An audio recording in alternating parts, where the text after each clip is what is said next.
Elections तो कुछ दिन पहला जो चोण प्रचार शुरू होया उदों ही कांग्रेस ने गल कही सी, एक परिवार एक अहुदा। वो सारी जिहड़ी गल सी वो बयान आउण दी कारण भी पिछे आम आदमी पार्टी की सियासत 5 साल लई तुसीं MLA या MP बनदे बाद विच तुहानूं एक जिहड़ी पेंशन है वो निर्धारित कर दी जाती है।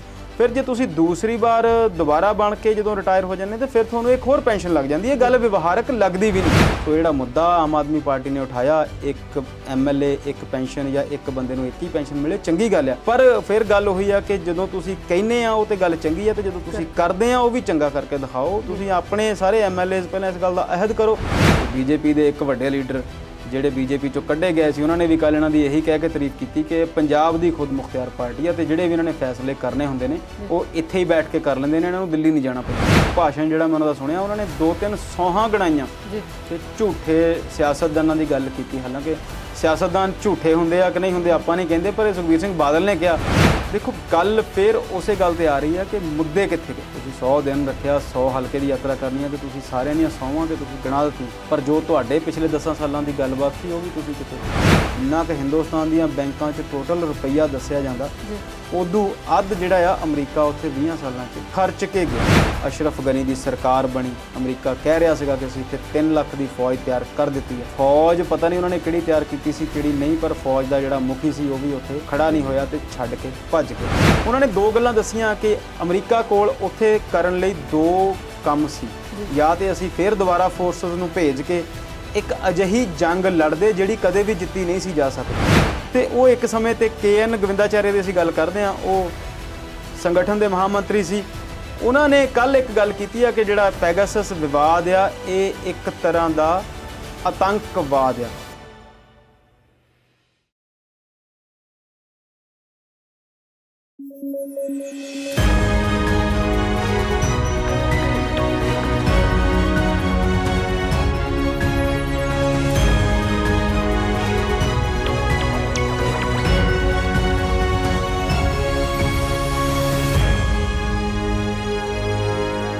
पंजाबी नैशनल TV ਦੇ ਦਰਸ਼ਕਾਂ ਦਾ ਵਿਚਾਰ ਚਰਚਾ ਪ੍ਰੋਗਰਾਮ 'ਚ ਬਹੁਤ-ਬਹੁਤ ਸਵਾਗਤ। ਪੰਜਾਬ 'ਚ ਅਜੇ ਚੋਣਾਂ ਦਾ ਐਲਾਨ ਨਹੀਂ ਹੋਇਆ, ਪਰ ਹੌਲੀ-ਹੌਲੀ ਸਾਰੀਆਂ ਪਾਰਟੀਆਂ ਚੋਣਾਂ ਦੀ ਤਿਆਰੀ ਵਿੱਚ ਰੁੱਝ ਗਈਆਂ ਨੇ। ਪੈਗਸਿਸ ਦੇ ਮਾਮਲੇ ਤੇ ਸੁਪਰੀਮ ਕੋਰਟ ਨੇ ਕੇਂਦਰ ਨੂੰ ਕੀ ਕਿਹਾ? ਤਾਲਿਬਾਨ ਨੇ ਨਵਾਂ ਫਰਮਾਨ ਕਿਹੜਾ ਜਾਰੀ ਕੀਤਾ? ਇਸ ਤੋਂ ਇਲਾਵਾ ਕੁਝ ਹੋਰ ਮੁੱਦੇ ਵਿਚਾਰਾਂਗੇ ਆਪਣੇ ਮਾਹਿਰ ਮਹਿਮਾਨ ਦੇ ਨਾਲ, ਤੇ ਸਾਡੇ ਨਾਲ ਸਟੂਡੀਓ 'ਚ ਮੌਜੂਦ ਨੇ ਅੰਮ੍ਰਿਤਪਾਲ ਸ਼ਰਮਾ ਜੀ। ਸ਼ਰਮਾ ਜੀ ਤੁਹਾਡਾ ਬਹੁਤ-ਬਹੁਤ ਸਵਾਗਤ ਅੱਜ ਦੇ ਪ੍ਰੋਗਰਾਮ। शुक्रिया जी। ਤੇ ਅੰਮ੍ਰਿਤਪਾਲ ਸ਼ਰਮਾ ਜੀ, ਪੰਜਾਬ ਤੋਂ ਮੁੱਦਿਆਂ ਦੀ ਸ਼ੁਰੂਆਤ ਕਰਦੇ ਹਾਂ। ਪੰਜਾਬ ਵਿੱਚ ਅਜੇ ਚੋਣਾਂ ਦਾ ਐਲਾਨ ਤਾਂ ਨਹੀਂ ਹੋਇਆ, ਪਰ ਚੋਣ ਅਖਾੜਾ ਹੌਲੀ-ਹੌਲੀ ਭਖਣਾ ਸ਼ੁਰੂ ਹੋ ਗਿਆ। ਸਾਰੀਆਂ ਪਾਰਟੀਆਂ ਕੁਝ ਨਾ ਕੁਝ ਨਵਾਂ ਕਰਨ 'ਚ ਰੁੱਝੀਆਂ ਹੋਈਆਂ ਨੇ, ਕਿਸੇ ਤਰੀਕੇ ਵੋਟਰਾਂ ਨੂੰ ਭਰਮਾ ਲਿਆ ਜਾਏ। ਤੇ ਇਸ ਦੌਰਾਨ ਜੇ ਸਭ ਤੋਂ ਪਹਿਲਾਂ ਸ਼ੁਰੂਆਤ ਕਰਦੇ ਹਾਂ ਆਮ ਆਦਮੀ ਪਾਰਟੀ ਦੀ। ਜੀ ਆਮ ਆਦਮੀ ਪਾਰਟੀ ਕੀ ਕਰ ਰਹੀ ਹੈ ਇਸ ਵੇਲੇ? ਤੁਸੀਂ ਦੱਸਿਆ ਹੁਣੇ ਕਿ ਚੋਣ ਅਖਾੜਾ ਜਿਹੜਾ ਆ ਉਹ ਭਖ ਚੁੱਕਿਆ ਜੀ, ਤੇ ਐਲਾਨ ਹਲੇ ਵੋਟਾਂ ਦਾ ਨਹੀਂ ਹੋਇਆ। ਇਹ ਗੱਲ ਤੁਹਾਡੀ ਬਿਲਕੁਲ ਠੀਕ ਆ। ਅਸਲ ਦੇ ਵਿੱਚ ਇਹਨਾਂ ਰਾਜਨੀਤੀ ਦੇ ਜਿਹੜੇ ਖਿਡਾਰੀ ਨੇ, ਜਿਹੜੇ ਲੀਡਰ ਨੇ, ਸਾਡੇ ਨੇਤਾ ਨੇ, ਜਿਨ੍ਹਾਂ ਨੇ ਸਾਡੇ ਦੇਸ਼ ਦੇ ਕਾਨੂੰਨ ਘੜਨੇ ਨੇ, ਸਾਡੇ ਲੋਕਾਂ ਦੀ ਕਿਸਮਤ ਜਿਹੜੀ ਆ ਉਹ ਬਣਾਉਣੀ ਆ ਜਾਂ ਵਿਗਾੜਨੀ ਆ। ਕਿਸਮਤ ਨਾ ਕਹੀਏ ਤਾਂ ਇੱਦਾਂ ਕਹਿ ਲਈਏ ਕਿ ਇਹਨਾਂ ਨੇ ਸਾਡੀ ਜ਼ਿੰਦਗੀ ਦੇ ਕੁਝ ਪੱਥ ਜਿਹੜੇ ਨੇ, ਕੁਝ ਪੰਧ ਨੇ, ਕੁਝ ਰਸਤੇ ਨੇ ਜਿਹੜੇ ਆਉਣ ਵਾਲੇ ਸਮੇਂ ਨੇ ਉਹ ਸੁਖਾਲੇ ਕਰਨੇ ਜਾਂ ਔਖੇ ਕਰਨੇ ਨੇ। ਕਾਰਪੋਰੇਟਸ ਨੂੰ ਦੇਖਣਾ ਹੈ, ਲੈਫਟਿਸਟ ਨੂੰ ਦੇਖਣਾ ਹੈ, ਰਾਈਟਿਸਟ ਨੂੰ ਦੇਖਣਾ ਹੈ, ਜਾਂ ਸੈਂਟਰ ਵਾਲੇ ਪਾਸੇ ਨੂੰ ਦੇਖਣਾ ਹੈ। ਆਮ ਲੋਕਾਂ ਦੀ ਆਉਣ ਵਾਲੇ 5 ਸਾਲ ਕਿਵੇਂ ਹੋਣੇ ਨੇ, ਉਹ ਉਸ ਕੰਮ ਨੂੰ ਲੈ ਕੇ ਜਿਹੜੀ ਲੋਕਤੰਤਰਿਕ ਸਰਕਾਰ ਆ ਉਹ ਚੁਣੀ ਜਾਂਦੀ ਆ, ਵੋਟਾਂ ਪਾਈਆਂ ਜਾਂਦੀਆਂ ਨੇ। ਤੇ ਇੱਕ ਵਾਰ ਜਦੋਂ ਵੋਟਾਂ ਪੈ ਕੇ ਰਿਜ਼ਲਟ ਆ ਜਾਂਦੇ ਨੇ, ਸਰਕਾਰ ਦਾ ਗਠਨ ਹੋ ਜਾਂਦਾ, ਤੇ ਅਗਲੇ 5 ਸਾਲ ਦੀ ਤਿਆਰੀ ਇਹ ਨਾਲ ਹੀ ਵਿੱਢ ਦਿੰਦੇ ਨੇ ਜੀ। ਤੇ ਉਦੋਂ ਹੀ ਇਹਨਾਂ ਦੇ ਜਿਹੜੇ ਡੇਟਾ ਸੈਂਟਰਸ ਨੇ, ਕਿੱਥੋਂ ਕਿੰਨੀਆਂ ਵੋਟਾਂ ਪਈਆਂ, ਕਿਹੜੀ ਜਾਤੀ ਦੀਆਂ ਪਈਆਂ, ਕਿੱਥੋਂ ਘੱਟ ਪਈਆਂ, ਕਿਹੜਾ ਹਾਰਿਆ, ਕਿਹੜਾ ਨਹੀਂ ਹਾਰਿਆ, ਸਾਰੀਆਂ ਗੱਲਾਂ ਦਾ ਜਿਹੜਾ ਇਹਨਾਂ ਦਾ, ਕਿਉਂਕਿ ਉਹਨਾਂ ਦਾ ਕੰਮ ਹੀ ਇਹ ਆ, ਪ੍ਰੋਫੈਸ਼ਨ ਇਹ ਆ, ਰਾਜਨੀਤੀ ਇਸੇ ਗੱਲ ਦਾ ਨਾਂ ਹੈ ਜੀ। ਤੇ ਪੰਜਾਬ ਦੇ ਵਿੱਚ ਦੇਖੋ ਆਉਣ ਵਾਲੇ ਸਮੇਂ 'ਚ ਅਗਸਤ ਮਹੀਨੇ ਦੇ ਅਸੀਂ ਦੂਜੇ ਹਿੱਸੇ 'ਚ ਪਹੁੰਚ ਗਏ ਹਾਂ, ਤੇ ਮਹੀਨੇ 4 ਇਸ ਮਹੀਨੇ ਦੇ ਰਹਿ ਗਏ, ਇਸ ਸਾਲ ਦੇ ਰਹਿ ਗਏ, ਤੇ 2 ਹੋਰ ਨੇ। 6 ਮਹੀਨਿਆਂ ਦੇ ਵਿੱਚ ਇਲੈਕਸ਼ਨ ਜਿਹੜੀ ਆ ਉਹ ਹੋ ਜਾਣੀ ਆ ਫਰਵਰੀ 'ਚ, ਜੇ ਕੁਝ ਲੰਬੀ ਚੌੜੀ ਕੋਈ ਬਦਲਾਵ ਨਾ ਹੋਵੇ। ਜਿੱਦਾਂ ਬੀਤੇ 2 ਸਾਲਾਂ 'ਚ ਅਸੀਂ ਦੇਖਿਆ ਕਿ ਕੋਵਿਡ ਨੇ ਬਹੁਤ ਸਾਰੇ ਜਿਹੜੇ ਪਲਾਨ ਸੀ ਉਹਨਾਂ ਦਾ ਬੰਟਾ ਧਾਰ ਕੀਤਾ, ਬਹੁਤ ਸਾਰੀਆਂ ਚੀਜ਼ਾਂ ਜਿਹੜੀਆਂ ਸਾਡੇ ਸੋਚ ਮੁਤਾਬਕ ਨਹੀਂ ਚੱਲੀਆਂ। ਪਰ ਫਿਰ ਵੀ ਜਿੱਦਾਂ ਦੇ ਹਾਲਾਤ ਚੱਲਦੇ ਪਏ ਨੇ, ਜੇ ਆਪਾਂ ਆਉਣ ਵਾਲੇ ਸਮੇਂ ਦੀ ਕੋਈ ਬਹੁਤ ਅਸੀਂ ਵੱਡੀ ਭਵਿੱਖਬਾਣੀ ਨਾ ਕਰੀਏ ਤੇ ਜਿਹੜੀਆਂ ਇਲੈਕਸ਼ਨਸ ਨੇ ਉਹ ਸਮੇਂ ਸਿਰ ਹੋਣਗੀਆਂ ਜੀ। ਤੇ ਜਦੋਂ ਇਲੈਕਸ਼ਨ ਹੁੰਦੀਆਂ ਨੇ ਫਿਰ ਇਹਨਾਂ ਲੀਡਰਾਂ ਨੂੰ ਮੁੱਦੇ ਬਹੁਤ ਯਾਦ ਆਉਂਦੇ ਨੇ ਜੀ। ਤੇ ਇਹ ਇੱਕ ਫਿਲਮ ਦਾ ਡਾਇਲੋਗ ਵੀ ਸੀ ਕਿ ਰਾਜਨੀਤੀ ਦੇ ਵਿੱਚ ਜਿਹੜੇ ਮੁੱਦੇ ਆ ਉਹ ਹੱਲ ਨਹੀਂ ਕੀਤੇ ਜਾਂਦੇ, ਉਹ ਸੰਭਾਲ ਕੇ ਰੱਖੇ ਜਾਂਦੇ ਨੇ, ਵੇਲੇ ਵੇਲੇ ਤੇ ਉਗਾੜੇ ਜਾਂਦੇ ਨੇ, ਫਿਰ ਵੇਲੇ ਤੇ ਉਹਨਾਂ ਨੂੰ ਬੇਹੋਸ਼ ਕਰਕੇ ਜਾਂ ਅੱਧੇ ਕੁ ਹੋਸ਼ ਕਰਕੇ ਸੰਭਾਲ ਕੇ ਰੱਖ ਲਿਆ ਜਾਂਦਾ। ਹਾਂਜੀ, ਉਹਨਾਂ ਨੂੰ ਠੰਡੇ ਬਸਤੇ 'ਚ ਵੀ ਪਾਉਣਾ ਕਿਹਾ ਜਾਂਦਾ। ਠੰਡੇ ਬਸਤੇ 'ਚ ਅਸੀਂ ਇੱਥੇ ਤਾਂ ਨਹੀਂ ਪਾਉਂਦੇ ਵੀ ਕੈਨੇਡਾ 'ਚ ਆਲਰੇਡੀ ਬੜੀ ਠੰਡ ਆ ਤੇ ਇਸ ਵਾਰ ਉੱਥੇ ਵੀ ਗਰਮੀ ਬਹੁਤ ਪਈ। ਆਮ ਆਦਮੀ ਪਾਰਟੀ ਦੀ ਅਸੀਂ ਗੱਲ ਕਰੀਏ ਤੇ ਇਸ ਜਿਹੜੀ ਪਾਰਟੀ ਆ ਭਾਰਤ ਦੇ ਵਿੱਚ ਜਿਹੜੀਆਂ ਸਮੱਸਿਆਵਾਂ ਆ, ਚਾਹੇ ਉਹ ਰੇਪ ਦੀ ਸੀ, ਚਾਹੇ ਉਹ ਲੋਕਪਾਲ ਦੀ ਸੀ, ਉਹਨਾਂ ਨੂੰ ਲੈ ਕੇ ਜਦੋਂ ਇਹਨਾਂ ਨੇ ਇੱਕ ਅੰਦੋਲਨ ਕੀਤਾ, ਉਹਦੇ 'ਚੋਂ ਉਸ ਅੰਦੋਲਨ 'ਚੋਂ ਇੱਕ ਫਿਰ ਪਾਰਟੀ ਨਿਕਲੀ ਤੇ ਉਹਦੇ 'ਚੋਂ ਕੁਛ ਬੰਦੇ ਜਿਹੜੇ ਅੰਦੋਲਨ ਛੱਡ ਕੇ ਚਲੇ ਗਏ ਤੇ ਬਾਅਦ ਵਿੱਚ ਇਸ ਪਾਰਟੀ ਨੇ ਦਿੱਲੀ ਦੇ ਵਿੱਚ ਤੀਸਰੀ ਵਾਰ ਸਰਕਾਰ ਜਿਹੜੀ ਆ ਬਣਾਈ ਹੋਈ ਆ। ਦਿੱਲੀ ਤੋਂ ਬਾਹਰ ਇਸ ਪਾਰਟੀ ਦੇ ਜੇ ਕਿਤੇ ਪੈਰ ਲੱਗੇ ਤਾਂ ਉਹ ਪੰਜਾਬ ਸੀ। ਹਾਲਾਂਕਿ ਇਹਨਾਂ ਨੇ ਬਹੁਤ ਸਾਰੇ ਸੂਬਿਆਂ ਦੇ ਵਿੱਚ ਇਲੈਕਸ਼ਨ ਜਿਹੜੀਆਂ ਉਹ ਲੜ ਕੇ ਦੇਖੀਆਂ। ਗੁਜਰਾਤ 'ਚ ਵੀ ਹੱਥ ਅਜਮਾਏ, ਯੂਪੀ ਦੇ ਵਿੱਚ ਵੀ ਕੀਤਾ, ਗੋਆ 'ਚ ਵੀ ਲੜੀਆਂ, ਉੱਤਰਾਖੰਡ ਲਈ ਵੀ ਤਿਆਰ ਨੇ। ਇਸ ਤੋਂ ਇਲਾਵਾ ਵੀ ਬਾਕੀ ਸਾਰੀਆਂ ਸਟੇਟਾਂ ਦੇ ਵਿੱਚ ਇਹਨਾਂ ਨੇ ਆਪਣੀ ਜਿਹੜੀ ਇੰਪੋਰਟੈਂਸ ਆ, ਜਿਹੜੀ ਪ੍ਰੈਜ਼ੈਂਸ ਆ, ਉਹ ਦਿਖਾਈ ਆ। ਪਰ ਪੰਜਾਬ ਦੀ ਜਦੋਂ ਅਸੀਂ ਗੱਲ ਕਰਦੇ ਹਾਂ 14 ਦੀ ਜਦੋਂ ਇਲੈਕਸ਼ਨਸ ਹੁੰਦੀਆਂ ਤੇ ਉਦੋਂ ਇਹਨਾਂ ਨੂੰ ਇੱਥੋਂ ਵੱਡੀ ਜਿਹੜੀ ਆ ਬਹੁਮਤ ਮਿਲਦੀ ਆ, ਬਹੁਤ ਸਾਰੀਆਂ ਵੋਟਾਂ ਮਿਲਦੀਆਂ ਤੇ 4 ਜਿਹੜੇ ਇਹਨਾਂ ਦੇ MP ਆ ਉਹ ਵੀ ਜਿੱਤ ਜਾਂਦੇ ਨੇ। ਤੇ ਦੂਸਰੀ ਵਾਰ ਫਿਰ ਇੱਕ ਵਾਰੀ MP 19 ਦੇ ਵਿੱਚ ਭਗਵੰਤ ਮਾਨ ਨੇ ਜਿੱਤਿਆ, ਇਹਨਾਂ ਨੂੰ ਜਿੱਤ ਕੇ ਪਾਰਲੀਮੈਂਟ 'ਚ ਪਹੁੰਚੇ ਤੇ ਉੱਥੇ ਉਹ ਪੰਜਾਬ ਦੀ ਜਿਹੜੀ ਆ ਉਹ ਗੱਲ ਵੀ ਕਰਦੇ ਨੇ।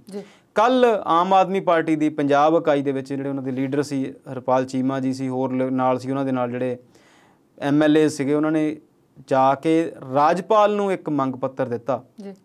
ਰਾਜਪਾਲ ਨੂੰ ਨਹੀਂ, ਸੌਰੀ, ਸਪੀਕਰ ਨੂੰ, ਵਿਧਾਨ ਸਭਾ ਦੇ ਸਪੀਕਰ ਨੂੰ ਉਹਨਾਂ ਨੇ ਇੱਕ ਮੰਗ ਪੱਤਰ ਦਿੱਤਾ ਜਿਹਦੇ 'ਚ ਉਹਨਾਂ ਨੇ ਇਹ ਕਿਹਾ ਕਿ ਇੱਕ MLA ਤੇ ਇੱਕ ਪੈਨਸ਼ਨ ਜਿਹੜਾ ਆ, ਇਹ ਗੱਲ ਜਿਹੜੀ ਆ ਉਹ ਲਾਗੂ ਕੀਤੀ ਜਾਵੇ।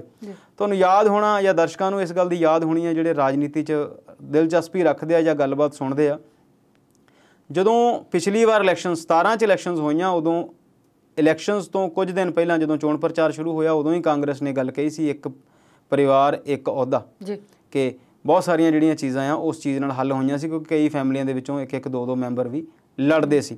ਉਹ ਸਾਰੀ ਜਿਹੜੀ ਗੱਲ ਸੀ ਉਹ ਬਿਆਨ ਆਉਣ ਦੀ ਕਾਰਨ ਵੀ ਪਿੱਛੇ ਆਮ ਆਦਮੀ ਪਾਰਟੀ ਦੀ ਸਿਆਸਤ ਸੀ, ਕਿਉਂਕਿ ਉਹਨਾਂ ਨੇ ਦਿੱਲੀ ਦੇ ਵਿੱਚ ਜਿਹੋ ਜਿਹੇ ਕੰਮ ਸ਼ੁਰੂ ਕੀਤੇ ਸੀ, ਜਿਹੋ ਜਿਹੀਆਂ ਗੱਲਾਂ ਕੀਤੀਆਂ ਸੀ, ਤੇ ਲੋਕਾਂ ਦਾ ਜਿਹੜਾ ਪ੍ਰਭਾਵ ਸੀ ਉਹਨਾਂ ਵੱਲ ਵਧਿਆ ਸੀ, ਲੋਕਾਂ ਦਾ ਝੁਕਾਅ ਵੀ ਉਸ ਪਾਰਟੀ ਵੱਲ ਵਧਿਆ ਸੀ। ਹੁਣ ਇਹ ਜਿਹੜੀ ਗੱਲ ਕਰਦੇ ਆ ਅੱਜ ਦੇ ਦੌਰ ਦੀ, ਜੇ ਅਸੀਂ ਗੱਲ ਕਰੀਏ, ਸੋਸ਼ਲ ਮੀਡੀਆ ਦਾ ਦੌਰ ਆ, ਹਰ ਬੰਦੇ ਦੇ ਕੋਲ ਇੱਕ ਸਮਾਰਟਫੋਨ ਆ ਤੇ ਹਰ ਬੰਦਾ ਆਉਣ ਵਾਲੀ ਖਬਰ ਦਾ ਧਿਆਨ ਰੱਖਦਾ। ਖਾਸ ਤੌਰ ਤੇ ਰਾਜਨੀਤੀ ਦੀ ਖਬਰ ਜਿਹੜੀ ਆ ਉਹ ਸਭ ਤੋਂ ਪਹਿਲਾਂ ਪਹੁੰਚ ਜਾਂਦੀ ਆ। ਤੁਹਾਡੇ ਮੇਰੇ ਤੱਕ ਅਖਬਾਰ ਸਵੇਰੇ ਪਹੁੰਚਦੀ ਆ, ਪਰ ਜਿਹੜੀ ਸੋਸ਼ਲ ਮੀਡੀਆ ਤੇ ਖਬਰ ਆ ਉਹ ਜਦੋਂ ਕੋਈ ਘਟਨਾ ਘਟਦੀ ਆ ਉਸੇ ਵੇਲੇ ਹੀ ਉਹ ਜਿਹੜੀ ਆ ਖਬਰ 2-4 ਸੈਕਿੰਡ ਦੇ ਵਿੱਚ ਜਾਂ 2-4 ਮਿੰਟ ਦੇ ਵਿੱਚ ਹੀ, ਤੁਸੀਂ ਕਿਤੇ ਦੇਖਣੋਂ ਲੇਟ ਹੋ ਜਾਓ ਤਾਂ ਵੱਖਰੀ ਗੱਲ ਆ, ਨਹੀਂ ਤੇ ਉਹ ਜਿਹੜੀ ਖਬਰ ਆ ਉਹ ਜ਼ਰੂਰ ਪਹੁੰਚ ਜਾਂਦੀ ਆ। ਤੇ ਜਦੋਂ ਅਸੀਂ ਇਸ ਗੱਲ ਦੀ ਗੱਲ ਕਰੀਏ ਕਿ ਇੱਕ ਮੈਂਬਰ ਤੇ ਇੱਕ ਅਹੁਦੇ ਦੀ ਗੱਲ ਸੀ, ਫਿਰ ਸੋਸ਼ਲ ਮੀਡੀਆ ਦੀ ਗੱਲ ਇੱਥੋਂ ਸ਼ੁਰੂ ਹੋਈ ਸੀ ਕਿ ਬਹੁਤ ਸਾਰੇ ਲੋਕ ਇਸ ਗੱਲ ਦਾ ਵਿਰੋਧ ਕਰਦੇ ਨੇ ਕਿ MLAs ਤੇ MPs ਜਿਹੜੇ ਆ ਉਹ ਵੱਧ ਸਹੂਲਤਾਂ ਮਾਣਦੇ ਨੇ, ਵੱਧ ਭੱਤੇ ਇੰਜੋਏ ਕਰਦੇ ਨੇ ਤੇ ਵੱਧ ਪੈਨਸ਼ਨਾਂ ਜਿਹੜੀਆਂ ਆ ਉਹ ਲੈਂਦੇ ਨੇ। ਜਦੋਂ ਅਸੀਂ ਇਹਨੂੰ ਆਮ ਤੌਰ ਤੇ ਇਸ ਗੱਲ ਨੂੰ ਡਿਸਕਸ ਕਰਦੇ ਹਾਂ, ਕਿਤੇ ਇਹਦਾ ਵਿਸ਼ਲੇਸ਼ਣ ਕਰਦੇ ਹਾਂ, ਤੇ ਗੱਲ ਲੱਗਦੀ ਵੀ ਅਜੀਬ ਆ ਕਿ 5 ਸਾਲ ਲਈ ਤੁਸੀਂ MLA ਜਾਂ MP ਬਣਦੇ ਆ, ਬਾਅਦ ਵਿੱਚ ਤੁਹਾਨੂੰ ਇੱਕ ਜਿਹੜੀ ਪੈਨਸ਼ਨ ਆ ਉਹ ਨਿਰਧਾਰਿਤ ਕਰ ਦਿੱਤੀ ਜਾਂਦੀ ਹੈ। ਫਿਰ ਜੇ ਤੁਸੀਂ ਦੂਸਰੀ ਵਾਰ ਦੁਬਾਰਾ ਬਣ ਕੇ ਜਦੋਂ ਰਿਟਾਇਰ ਹੋ ਜਾਂਦੇ ਤੇ ਫਿਰ ਤੁਹਾਨੂੰ ਇੱਕ ਹੋਰ ਪੈਨਸ਼ਨ ਲੱਗ ਜਾਂਦੀ ਹੈ। ਗੱਲ ਵਿਵਹਾਰਕ ਲੱਗਦੀ ਵੀ ਨਹੀਂ। ਪਰ ਅਸੀਂ ਜਾਣਦੇ ਹਾਂ ਕਿ ਪਾਰਲੀਮੈਂਟ ਹੋਵੇ ਚਾਹੇ ਕਿਸੇ ਰਾਜ ਦੀ ਵਿਧਾਨ ਸਭਾ ਹੋਵੇ, ਦੋ ਹੀ ਜਿਹੜੇ ਬਿੱਲ ਨੇ ਉਹ ਬਹੁਤ ਆਰਾਮ ਨਾਲ ਪਾਸ ਹੁੰਦੇ ਨੇ। ਇੱਕ ਜਿਹੜਾ ਵੋਟਾਂ ਨਾਲ ਜੁੜਿਆ ਹੋਵੇ ਤੇ ਦੂਸਰਾ ਜਿਹੜਾ ਇਹਨਾਂ ਮੈਂਬਰਾਂ ਦੀ ਜੇਬ ਵਿੱਚ ਪੈਣ ਵਾਲੇ ਨੋਟਾਂ ਨਾਲ ਜੁੜਿਆ ਹੋਵੇ। ਤੇ ਇਸ ਕਰਕੇ ਉਹਨਾਂ ਨੇ ਜਿਹੜਾ ਮੁੱਦਾ ਉਠਾਇਆ, ਮੁੱਦਾ ਤੇ ਹੈਗਾ ਠੀਕ, ਪਰ ਕੀ ਜਿੰਨੇ ਉਠਾਏ ਜਾਂਦੇ ਮੁੱਦੇ ਨੇ ਬਾਅਦ ਵਿੱਚ ਉਹਨਾਂ ਤੇ ਕੋਈ ਅਮਲ ਹੁੰਦਾ? ਅਸੀਂ ਬੀਤੇ ਦਿਨੀ ਇੱਕ RTI ਦੀ ਜਾਣਕਾਰੀ ਲੈ ਕੇ ਉਹਦੀ ਗੱਲਬਾਤ ਕਰ ਰਹੇ ਸੀ ਜਾਂ ਉਹਨੂੰ ਪੜ੍ਹ ਰਹੇ ਸੀਗੇ ਕਿ ਜਿੰਨੇ ਵੀ MLAs ਨੇ ਉਹ ਸਾਰੇ ਆਪਣਾ ਇਨਕਮ ਟੈਕਸ ਆਪ ਪੇ ਨਹੀਂ ਕਰਦੇ। ਜਦੋਂ ਤੁਹਾਨੂੰ ਇਨਕਮ ਇੱਕ ਮਿਲ ਗਈ ਆ ਉਸ ਤੋਂ ਬਾਅਦ ਤੁਸੀਂ ਉੱਤੇ ਟੈਕਸ ਉਸ ਇਨਕਮ 'ਚੋਂ ਦੇਣਾ ਹੁੰਦਾ, ਪਰ ਉਹਨਾਂ ਦਾ ਇਨਕਮ ਟੈਕਸ ਜਿਹੜੀ ਆ ਉਹ ਸਰਕਾਰ ਪੇ ਕਰਦੀ ਹੈ। ਇੱਦਾਂ ਦੀ ਹੀ ਇੱਕ ਹੋਰ ਜਾਣਕਾਰੀ ਇੱਕ ਦਿਨ ਸਾਂਝੀ ਹੋਈ ਸੀ, ਉਹਦੇ 'ਤੇ ਵੀ ਅਸੀਂ ਗੱਲਬਾਤ ਕੀਤੀ ਸੀ, ਸ਼ਾਇਦ ਪ੍ਰੋਗਰਾਮ 'ਚ ਨਹੀਂ ਕੀਤੀ, ਕਿ ਬਹੁਤ ਸਾਰੇ MLAs ਜਾਂ ਮਿਨਿਸਟਰਸ ਨੇ ਜਿਹੜੇ ਉਹਨਾਂ ਦਾ ਜਿਹੜਾ ਇਲਾਜ ਦਾ ਖਰਚ ਆ ਉਹ ਮਹਿੰਗਾ ਜਿਹੜਾ ਆ ਬਹੁਤ, ਉਹ ਆਪ ਨਹੀਂ ਕਰਦੇ ਤੇ ਸਰਕਾਰੀ ਖਾਤਿਆਂ ਦੇ ਉੱਤੇ ਪਾਉਂਦੇ ਨੇ। ਵੱਡੀਆਂ ਸਬਸਿਡੀਜ਼ ਦੀ ਗੱਲ ਵੀ ਅਸੀਂ ਕਈ ਵਾਰ ਇਹਨਾਂ ਦੀ ਦੇਖੀ ਆ। ਸੋ ਠੀਕ ਆ, ਸਰਕਾਰ ਤੁਹਾਨੂੰ ਇਹ ਜਿਹੜੇ ਆ ਇੱਕ ਸਹੂਲਤ ਦਿੰਦੀ ਆ ਕਿ ਤੁਹਾਡਾ ਇਲਾਜ ਜਿਹੜਾ ਆ ਉਹ ਸਰਕਾਰੀ ਖਰਚੇ 'ਤੇ ਹੋਵੇਗਾ, ਤੁਹਾਡੀ ਫੈਮਿਲੀ ਦਾ ਇਲਾਜ ਵੀ ਹੋਵੇਗਾ। ਪਰ ਜਿੰਨੀਆਂ ਤੁਹਾਡੇ ਕੋਲ ਸਾਧਨ ਨੇ, ਜਿੰਨੀਆਂ ਤੁਹਾਨੂੰ ਸਹੂਲਤਾਂ ਮਿਲਦੀਆਂ ਨੇ, ਫਿਰ ਜਦੋਂ ਤੁਸੀਂ ਗੱਲ ਕਰਦੇ ਆ ਰਾਜ ਨਹੀਂ ਸੇਵਾ ਕਰਨ ਦੀ, ਜਾਂ ਤੁਸੀਂ ਕਹਿੰਦੇ ਆ ਕਿ ਅਸੀਂ ਪਬਲਿਕ ਸਰਵੈਂਟ ਆ, ਫਿਰ ਤੁਸੀਂ ਉਸ ਪਬਲਿਕ ਦੇ ਟੈਕਸ ਦੀ ਕਮਾਈ ਦੇ ਉੱਤੇ ਆਪਣੇ ਇਲਾਜ ਕਰਾਉਣੇ ਆ, ਫਿਰ ਤੁਸੀਂ ਸਰਵੈਂਟ ਕਿਵੇਂ ਹੋਏ? ਫਿਰ ਤੁਸੀਂ ਸੇਵਕ ਵਾਲੀ ਜਿਹੜੀ ਉਪਾਧੀ ਆ ਉਹਦੇ ਤਾਂ ਹੱਕਦਾਰ ਨਹੀਂ ਹੈਗੇ। ਤੁਸੀਂ ਜਾਣਦੇ ਆ ਕਿ ਭਾਰਤ ਸਰਕਾਰ ਜਿਹੜਾ ਕੋਵਿਡ ਦਾ ਟੀਕਾ ਆ ਉਹ ਮੁਫਤ ਲਾ ਰਹੀ ਆ। ਮੈਂ ਕਈ ਲੋਕਾਂ ਨੂੰ ਜਾਣਦਾ ਜਿਹੜੇ ਕਹਿੰਦੇ ਯਾਰ ਮੁਫਤ ਕਿਸੇ ਹੋਰ ਦੇ ਲੱਗ ਜਾਊਗਾ, ਜੇ ਕਿਸੇ ਪ੍ਰਾਈਵੇਟ ਤੋਂ ਲੱਗਦਾ ਤੇ ਅਸੀਂ ਉਹ 500-550 ਦੇ ਕੇ ਲਗਵਾ ਲੈਂਦੇ ਆ। ਪਰ ਗਿਣੇ ਚੁਣੇ ਲੋਕ ਨੇ ਜਿਹੜੇ ਹੱਥ ਖੜੀ ਕਰਕੇ ਬਾਂਹ ਖੜੀ ਕਰਕੇ ਇਹ ਗੱਲ ਕਹਿ ਸਕਣ ਕਿ ਅਸੀਂ ਸਹੂਲਤਾਂ ਜਿਹੜੀਆਂ ਉਦੋਂ ਹੀ ਲੈਂਦੇ ਆ ਜਦੋਂ ਬਹੁਤ ਜ਼ਰੂਰੀ ਹੋਣ, ਸਬਸਿਡੀਆਂ ਅਸੀਂ ਉਦੋਂ ਹੀ ਲੈਂਦੇ ਆ ਜਦੋਂ ਬਹੁਤ ਜ਼ਰੂਰੀ ਹੋਣ। ਸੋ ਜਿਹੜਾ ਮੁੱਦਾ ਆਮ ਆਦਮੀ ਪਾਰਟੀ ਨੇ ਉਠਾਇਆ, ਇੱਕ MLA ਇੱਕ ਪੈਨਸ਼ਨ ਜਾਂ ਇੱਕ ਬੰਦੇ ਨੂੰ ਇੱਕ ਹੀ ਪੈਨਸ਼ਨ ਮਿਲੇ, ਚੰਗੀ ਗੱਲ ਆ। ਪਰ ਫਿਰ ਗੱਲ ਉਹੀ ਆ ਕਿ ਜਦੋਂ ਤੁਸੀਂ ਕਹਿੰਦੇ ਆ ਉਹ ਤੇ ਗੱਲ ਚੰਗੀ ਆ, ਤੇ ਜਦੋਂ ਤੁਸੀਂ ਕਰਦੇ ਆ ਉਹ ਵੀ ਚੰਗਾ ਕਰਕੇ ਦਿਖਾਓ। ਤੁਸੀਂ ਆਪਣੇ ਸਾਰੇ MLAs ਪਹਿਲਾਂ ਇਸ ਗੱਲ ਦਾ ਅਹਿਦ ਕਰੋ ਕਿ ਅਸੀਂ ਜਿੰਨਾ ਟੈਕਸ ਪਿਛਲੀ ਵਾਰ ਇਨਕਮ ਟੈਕਸ ਦਾ ਸਾਰਾ ਆਪ ਤਾਰਾਂਗੇ, ਜਿਹੜਾ ਬੀਤਿਆ ਤਾਰਿਆ ਉਹ ਵੀ ਤੁਸੀਂ ਵਾਪਸ ਨਹੀਂ ਕਰਾਉਣਾ, ਚਲੋ ਅੱਗੇ ਤੱਕ ਹੀ ਠੀਕ ਹੋ ਜਾਓ। ਮੈਡੀਕਲ ਫੈਸਿਲਿਟੀਜ਼ ਜੇ ਤੁਸੀਂ ਲੈਂਦੇ ਆ, ਠੀਕ ਆ, ਸਰਕਾਰ ਤੁਹਾਨੂੰ ਇਲਾਜ ਦਿੰਦੀ ਆ, ਪਰ ਫਿਰ ਤੁਸੀਂ ਉਹ ਸਰਕਾਰੀ ਹਸਪੀਟਲ ਦੇ ਵਿੱਚ ਇਲਾਜ ਕਰਾਓ। ਜਦੋਂ ਅਸੀਂ ਸਿਹਤ ਸੇਵਾਵਾਂ ਦੀ ਗੱਲ ਕਰਦੇ ਹਾਂ, ਅਸੀਂ ਕਹਿੰਦੇ ਹਾਂ ਕਿ ਸਰਕਾਰੀ ਹਸਪਤਾਲਾਂ ਦਾ ਜਿਹੜਾ ਹਾਲਾਤ ਆ ਉਹ ਬਹੁਤ ਚੰਗੇ ਨਹੀਂ, ਚੰਗੇ ਲੋਕ ਉੱਥੇ ਤੱਕ ਭੇਜਣ ਸ਼ੁਰੂ ਕਰੋ। ਜਦੋਂ ਅਸੀਂ ਐਜੂਕੇਸ਼ਨ ਦੀ ਗੱਲ ਕਰਦੇ ਹਾਂ ਤੇ ਇਹ ਗੱਲ ਕਈ ਵਾਰ ਉੱਠ ਕੇ ਸਾਹਮਣੇ ਆਉਂਦੀ ਆ ਕਿ ਜਿਹੜੇ ਸਰਕਾਰੀ ਮੁਲਾਜ਼ਮ ਨੇ, ਸਰਕਾਰੀ ਤਨਖਾਹਾਂ ਲੈਂਦੇ ਨੇ, ਉਹ ਆਪਣੇ ਬੱਚਿਆਂ ਨੂੰ, ਆਪਣੇ ਸਟੂਡੈਂਟਸ ਨੂੰ ਸਰਕਾਰੀ ਸਕੂਲਾਂ ਤੱਕ ਕਿਉਂ ਨਹੀਂ ਭੇਜਦੇ। ਸੋ ਇਹ ਮੁੱਦੇ ਜਿਹੜੇ ਨੇ ਉੱਠਣੇ ਚਾਹੀਦੇ ਨੇ, ਇਹਨਾਂ 'ਤੇ ਗੱਲਬਾਤ ਹੋਣੀ ਚਾਹੀਦੀ ਆ। ਇਹਦਾ ਬਾਕੀ ਪਾਰਟੀਆਂ ਦੇ ਉੱਤੇ ਵੀ ਪ੍ਰਭਾਵ ਜਿਹੜਾ ਆ ਉਹ ਪੈਣਾ ਆ, ਪੈਂਦਾ ਆ ਤੇ ਪੈਣਾ ਚਾਹੀਦਾ ਆ। ਲੋਕ ਵੀ ਇਸ ਗੱਲ ਤੋਂ ਅਵੇਅਰ ਹੋਣਗੇ, ਪਰ ਉਹਦੇ ਨਾਲ ਨਾਲ ਫਿਰ ਉਹ ਮਹਾਤਮਾ ਗਾਂਧੀ ਦੇ ਗੁੜ ਖਾਣ ਵਾਲੀ ਤੇ ਬੱਚੇ ਨੂੰ ਨਸੀਹਤ ਦੇਣ ਵਾਲੀ ਗੱਲ ਚੇਤੇ ਰੱਖਣੀ ਚਾਹੀਦੀ ਆ। ਕਹਿਣੀ ਤੇ ਕਰਨੀ 'ਚ ਫਰਕ ਨਹੀਂ ਹੋਣਾ ਚਾਹੀਦਾ। ਅੰਮ੍ਰਿਤਪਾਲ ਸ਼ਰਮਾ ਜੀ, ਤੁਸੀਂ ਬੜੇ ਸੋਹਣੇ ਤਰੀਕੇ ਨਾਲ ਆਪ ਦੇ ਇੱਕ ਮੁੱਦੇ ਦੇ ਅੰਦਰ ਸਾਰੇ ਮੁੱਦੇ ਲਪੇਟ ਦਿੱਤੇ। ਆਪ ਦੀ ਗੱਲ ਚੱਲ ਰਹੀ ਹੈ ਤੇ ਮੇਰੇ ਮਨ 'ਚ ਇੱਕ ਸਵਾਲ ਹੈ ਕਿ ਆਮ ਆਦਮੀ ਪਾਰਟੀ ਨੇ ਨਾ ਪੰਜਾਬ 'ਚ ਮੁੱਖ ਮੰਤਰੀ ਦਾ ਚਿਹਰਾ ਹਾਲੇ ਤੱਕ ਨਹੀਂ ਐਲਾਨਿਆ, ਪਰ ਉੱਤਰਾਖੰਡ ਵਿੱਚ ਉਹਨਾਂ ਨੇ ਮੁੱਖ ਮੰਤਰੀ ਦਾ ਚਿਹਰਾ ਐਲਾਨ ਦਿੱਤਾ ਹੈ। ਇੰਜ ਕਿਉਂ ਭਲਾ? ਬਿਲਕੁਲ ਤੁਸੀਂ ਸਹੀ ਗੱਲ ਕੀਤੀ ਜੀ। ਉਹਨਾਂ ਨੇ ਉੱਤਰਾਖੰਡ ਦੇ ਵਿੱਚ ਵੀ, ਪੰਜਾਬ ਦੇ ਨਾਲ ਨਾਲ ਇਲੈਕਸ਼ਨ ਨੇ, ਗੋਆ 'ਚ ਵੀ ਇਲੈਕਸ਼ਨ ਨੇ ਤੇ ਇਲੈਕਸ਼ਨ ਜਿਹੜੀਆਂ UP 'ਚ ਵੀ ਨੇ। ਤੇ ਉੱਤਰਾਖੰਡ ਦੇ ਵਿੱਚ ਪਾਰਟੀ ਨੇ ਕੱਲ੍ਹ ਦੇਹਰਾਦੂਨ 'ਚ ਇੱਕ ਪ੍ਰੈਸ ਕਾਨਫਰੰਸ ਕੀਤੀ, ਇੱਕ ਰੈਲੀ ਵੀ ਕੱਢੀ ਤੇ ਕੇਜਰੀਵਾਲ ਸਾਹਿਬ ਨੇ ਉੱਥੇ ਅਨਾਊਂਸ ਕੀਤਾ ਕਿ ਅਜੇ ਕੋਟਲੀਵਾਲ ਜਿਹੜੇ ਨੇ ਆਰਮੀ ਦੇ ਰਿਟਾਇਰਡ ਕਰਨਲ ਨੇ, ਉਹ ਉੱਥੋਂ ਇੱਕ ਚਿਹਰਾ ਹੋਣਗੇ। ਪੰਜਾਬ ਲਈ ਉਹਨਾਂ ਨੇ ਹਾਲੇ ਤੱਕ ਚਿਹਰਾ ਨਹੀਂ ਐਲਾਨਿਆ, ਜਦ ਕਿ ਉਹ ਬੀਤੇ ਦਿਨੀ ਇੱਥੇ 1-2 ਵਾਰ ਦੌਰੇ ਕਰਕੇ ਗਏ ਤੇ ਉਹ ਕਹਿ ਕੇ ਵੀ ਗਏ ਨੇ ਕਿ ਇੱਥੋਂ ਬਹੁਤ ਜਲਦੀ ਜਿਹੜਾ ਇੱਕ ਚਿਹਰਾ ਅਨਾਊਂਸ ਕਰ ਦਿੱਤਾ ਜਾਵੇਗਾ। ਉਹ ਜਲਦੀ ਕਦੋਂ ਹੋਵੇਗੀ, ਕਦੋਂ ਨਹੀਂ ਹੋਵੇਗੀ, ਇਹ ਤਾਂ ਬਾਅਦ ਦੀ ਗੱਲ ਆ। ਪਰ ਅੱਜ ਕੱਲ੍ਹ ਚਰਚਿਆਂ ਦੇ ਵਿੱਚ ਇੱਕ ਨਾਮ ਜਿਹੜਾ ਆ ਉਹ ਬਹੁਤ ਸ਼ਿੱਦਤ ਨਾਲ ਲਿਆ ਜਾ ਰਿਹਾ ਬੀਤੇ 1-2 ਦਿਨਾਂ ਤੋਂ ਹੀ। ਡਾਕਟਰ SP ਸਿੰਘ ਉਬਰਾਏ ਪੰਜਾਬ ਦੇ ਵੱਡੇ ਕਾਰੋਬਾਰੀ ਨੇ ਤੇ ਉਹਨਾਂ ਦਾ ਜਿਹੜਾ ਬਹੁਤਾ ਕਾਰੋਬਾਰ ਆ ਉਹ ਦੁਬਈ ਦੇ ਵਿੱਚ ਹੈ ਤੇ ਉਹ ਪੰਜਾਬ ਦੇ ਵਿੱਚ ਹਮੇਸ਼ਾ ਉਹ ਬਹੁਤ ਚੰਗੇ ਕੰਮਾਂ ਲਈ, ਸੋਸ਼ਲ ਵਰਕਿੰਗ ਦੇ ਕੰਮਾਂ ਲਈ ਜਾਂ ਲੋਕ ਭਲਾਈ ਦੇ ਕੰਮਾਂ ਲਈ ਜਿਹੜੇ ਆ ਉਹਨਾਂ ਦਾ ਨਾਮ ਜਿਹੜਾ ਹੈ ਉਹ ਬਹੁਤ ਵਾਰ ਲਿਆ ਜਾਂਦਾ। ਤੇ ਉਹਨਾਂ ਦਾ ਨਾਮ ਆ ਰਿਹਾ ਕਿ ਉਹਨਾਂ ਦੀਆਂ ਜਿਹੜੀਆਂ ਮੀਟਿੰਗਸ ਆ ਉਹ ਕੇਜਰੀਵਾਲ ਨਾਲ 1-2 ਵਾਰ ਹੋ ਗਈਆਂ ਤੇ ਉਹਨਾਂ ਦੇ ਨਾਮ ਦੇ ਉੱਤੇ ਲਗਭਗ ਮੋਹਰ ਲੱਗ ਗਈ ਆ ਕਿ ਉਹਨਾਂ ਨੂੰ ਜਿਹੜਾ ਆ ਵੀ ਆਮ ਆਦਮੀ ਪਾਰਟੀ ਜਲਦੀ ਸ਼ਾਮਲ ਕਰਵਾ ਕੇ, ਤੇ ਉਹਨਾਂ ਦੇ ਵੀ ਇਸ ਗੱਲ ਦੀ ਚਰਚਾ ਆ ਕਿ ਉਹਨਾਂ ਦੇ ਨਾਮ ਦੇ ਉੱਤੇ ਵੀ ਇਲੈਕਸ਼ਨ ਜਿਹੜੀਆਂ ਲੜੀਆਂ ਜਾ ਸਕਦੀਆਂ ਨੇ। ਬਹੁਤ ਚੰਗੇ ਬਿਜ਼ਨਸਮੈਨ ਨੇ, ਬਹੁਤ ਸੋਝੀ ਰੱਖਦੇ ਨੇ ਤੇ ਸੋਸ਼ਲ ਵਰਕਰ ਨੇ। ਜਿੱਦਾਂ ਮੈਂ ਦੱਸਿਆ ਕਿ ਜਦੋਂ ਉਹਨਾਂ ਨੇ ਬਾਹਰ ਰਹਿ ਕੇ ਬਹੁਤ ਚੰਗੀ ਮਾਇਆ ਕਮਾਈ ਆ, ਬਹੁਤ ਚੰਗਾ ਉਹਨਾਂ ਦਾ ਬਿਜ਼ਨਸ ਆ ਉੱਥੇ, ਤੇ ਬਹੁਤ ਸਾਰੇ ਫਸੇ ਹੋਏ ਲੋਕਾਂ ਨੂੰ ਉਹਨਾਂ ਨੇ ਭਾਰਤ ਲਿਆਉਣ ਦੇ ਵਿੱਚ ਬਹੁਤ ਵਾਰ ਯੋਗਦਾਨ ਜਿਹੜਾ ਆ ਉਹ ਪਾਇਆ। ਹੋਰ ਵੀ ਕਈ ਕੰਮਾਂ ਲਈ ਉਹਨਾਂ ਦਾ ਜ਼ਿਕਰ ਚੱਲਦਾ ਰਹਿੰਦਾ ਤੇ ਤੁਸੀਂ ਉਹਨਾਂ ਨੇ ਦੱਸਿਆ ਨਹੀਂ ਕਿ ਉਹਨਾਂ ਨੂੰ ਅਨਾਊਂਸ ਕੀਤਾ ਕਿ ਨਹੀਂ ਕੀਤਾ। ਮੈਂ ਇੱਕ ਨਾਮ ਜ਼ਰੂਰ ਦੱਸ ਦਿੱਤਾ। ਹੁਣ ਇਸ ਨਾਮ ਨੂੰ ਆਮ ਆਦਮੀ ਪਾਰਟੀ ਵਾਲੇ ਮੋਹਰ ਲਾਉਂਦੇ ਆ ਕਿ ਨਹੀਂ ਲਾਉਂਦੇ, ਇਹਦੇ ਤੇ ਅੱਗੇ ਚਰਚਾ ਅਸੀਂ ਕਿੱਦਾਂ ਕਰਨੀ ਆ, ਕਿਵੇਂ ਦੇ ਉਹ ਮੁੱਖ ਮੰਤਰੀ ਸਾਬਤ ਹੋਣਗੇ, ਕਿਵੇਂ ਦੇ ਉਹ ਕੈਂਡੀਡੇਟ ਸਾਬਤ ਹੋਣਗੇ, ਕੀ ਉਹਨਾਂ ਨੇ ਹਾਮੀ ਭਰੀ ਆ, ਕੀ ਮੀਟਿੰਗ ਹੋਈ ਆ, ਕੀ ਨਹੀਂ ਹੋਈ। ਇਹ ਦਰਸ਼ਕ ਹੁਣ ਇਸ ਗੱਲ ਨੂੰ ਵਿਚਾਰਦੇ ਰਹਿਣਗੇ ਤੇ ਆਉਣ ਵਾਲੇ ਸਮੇਂ 'ਚ ਜਦੋਂ ਹੋਰ ਕੋਈ ਖਬਰ ਆਊਗੀ ਤੇ ਆਪਾਂ ਵੀ ਉਹਦੇ ਤੇ ਵਿਚਾਰਾਂਗੇ ਜ਼ਰੂਰ। ਤੇ ਇਸ ਵੇਲੇ ਆਪਾਂ ਅਗਲੇ ਮੁੱਦੇ ਤੇ ਵਿਚਾਰ ਨਹੀਂ ਲੈਣੇ ਤੁਹਾਡੇ, ਕਿਉਂਕਿ ਵੇਲਾ ਹੈ ਬ੍ਰੇਕ ਦਾ। ਸੋ ਦਰਸ਼ਕੋ, ਪੰਜਾਬੀ ਨੈਸ਼ਨਲ TV ਤੇ ਵਿਚਾਰ ਚਰਚਾ ਪ੍ਰੋਗਰਾਮ 'ਚ ਅਗਲੇ ਮੁੱਦੇ ਤੇ ਵਿਚਾਰ ਜਾਣਾਂਗੇ। ਤੁਸੀਂ ਦੇਖਦੇ ਰਹੋ ਪੰਜਾਬੀ ਨੈਸ਼ਨਲ TV।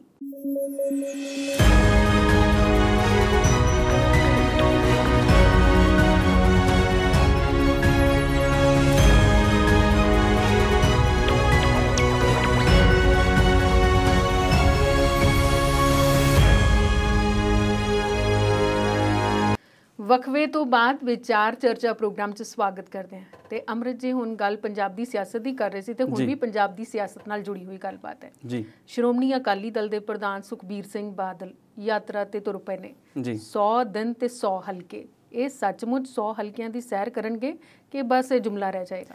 ਇਹਨਾਂ ਦਿਨਾਂ 'ਚ ਚਮਾਸਾ ਚੱਲਦਾ ਹੁੰਦਾ ਤੇ ਸਾਧੂ ਜਿਹੜੇ ਆ ਉਹ ਕਿਸੇ ਜਗ੍ਹਾ ਤੇ ਬੈਠ ਕੇ 4-4 ਮਹੀਨੇ ਜਿਹੜੇ ਨੇ ਕੱਟਦੇ ਨੇ ਤੇ ਮੈਨੂੰ ਲੱਗਾ ਤੁਸੀਂ ਉਹਨਾਂ ਨੂੰ ਕਿਤੇ ਤੀਰਥ ਯਾਤਰਾ ਤੇ ਭੇਜਣ ਲੱਗੇ ਆ, ਪਰ ਨਹੀਂ, ਉਹ ਸੱਚੀ ਇੱਕ ਯਾਤਰਾ ਤੇ ਨਿਕਲੇ ਨੇ। ਅੱਜ ਉਹਨਾਂ ਨੇ ਇਸ ਯਾਤਰਾ ਦੀ ਸ਼ੁਰੂਆਤ ਕੀਤੀ ਆ ਜੀਰੇ ਤੋਂ ਸ਼ਾਇਦ, ਤੇ ਉਹਨਾਂ ਨੇ ਕਿਹਾ ਕਿ ਮੈਂ 100 ਦਿਨਾਂ ਦੇ ਵਿੱਚ 100 ਹਲਕਾ ਜਿਹੜਾ ਆ ਉਹ ਘੁੰਮਾਂਗਾ ਸਾਰੇ ਪੰਜਾਬ ਦਾ। ਤੇ ਉਹਨਾਂ ਨੂੰ ਕਿਸੇ ਨੇ ਦੱਸਿਆ ਨਹੀਂ ਵੀ 117 ਹਲਕੇ ਨੇ, ਜਿਹੜੇ 17 ਰਹਿੰਦੇ ਨੇ ਉਹ ਵੀ ਘੁੰਮ ਲਓ।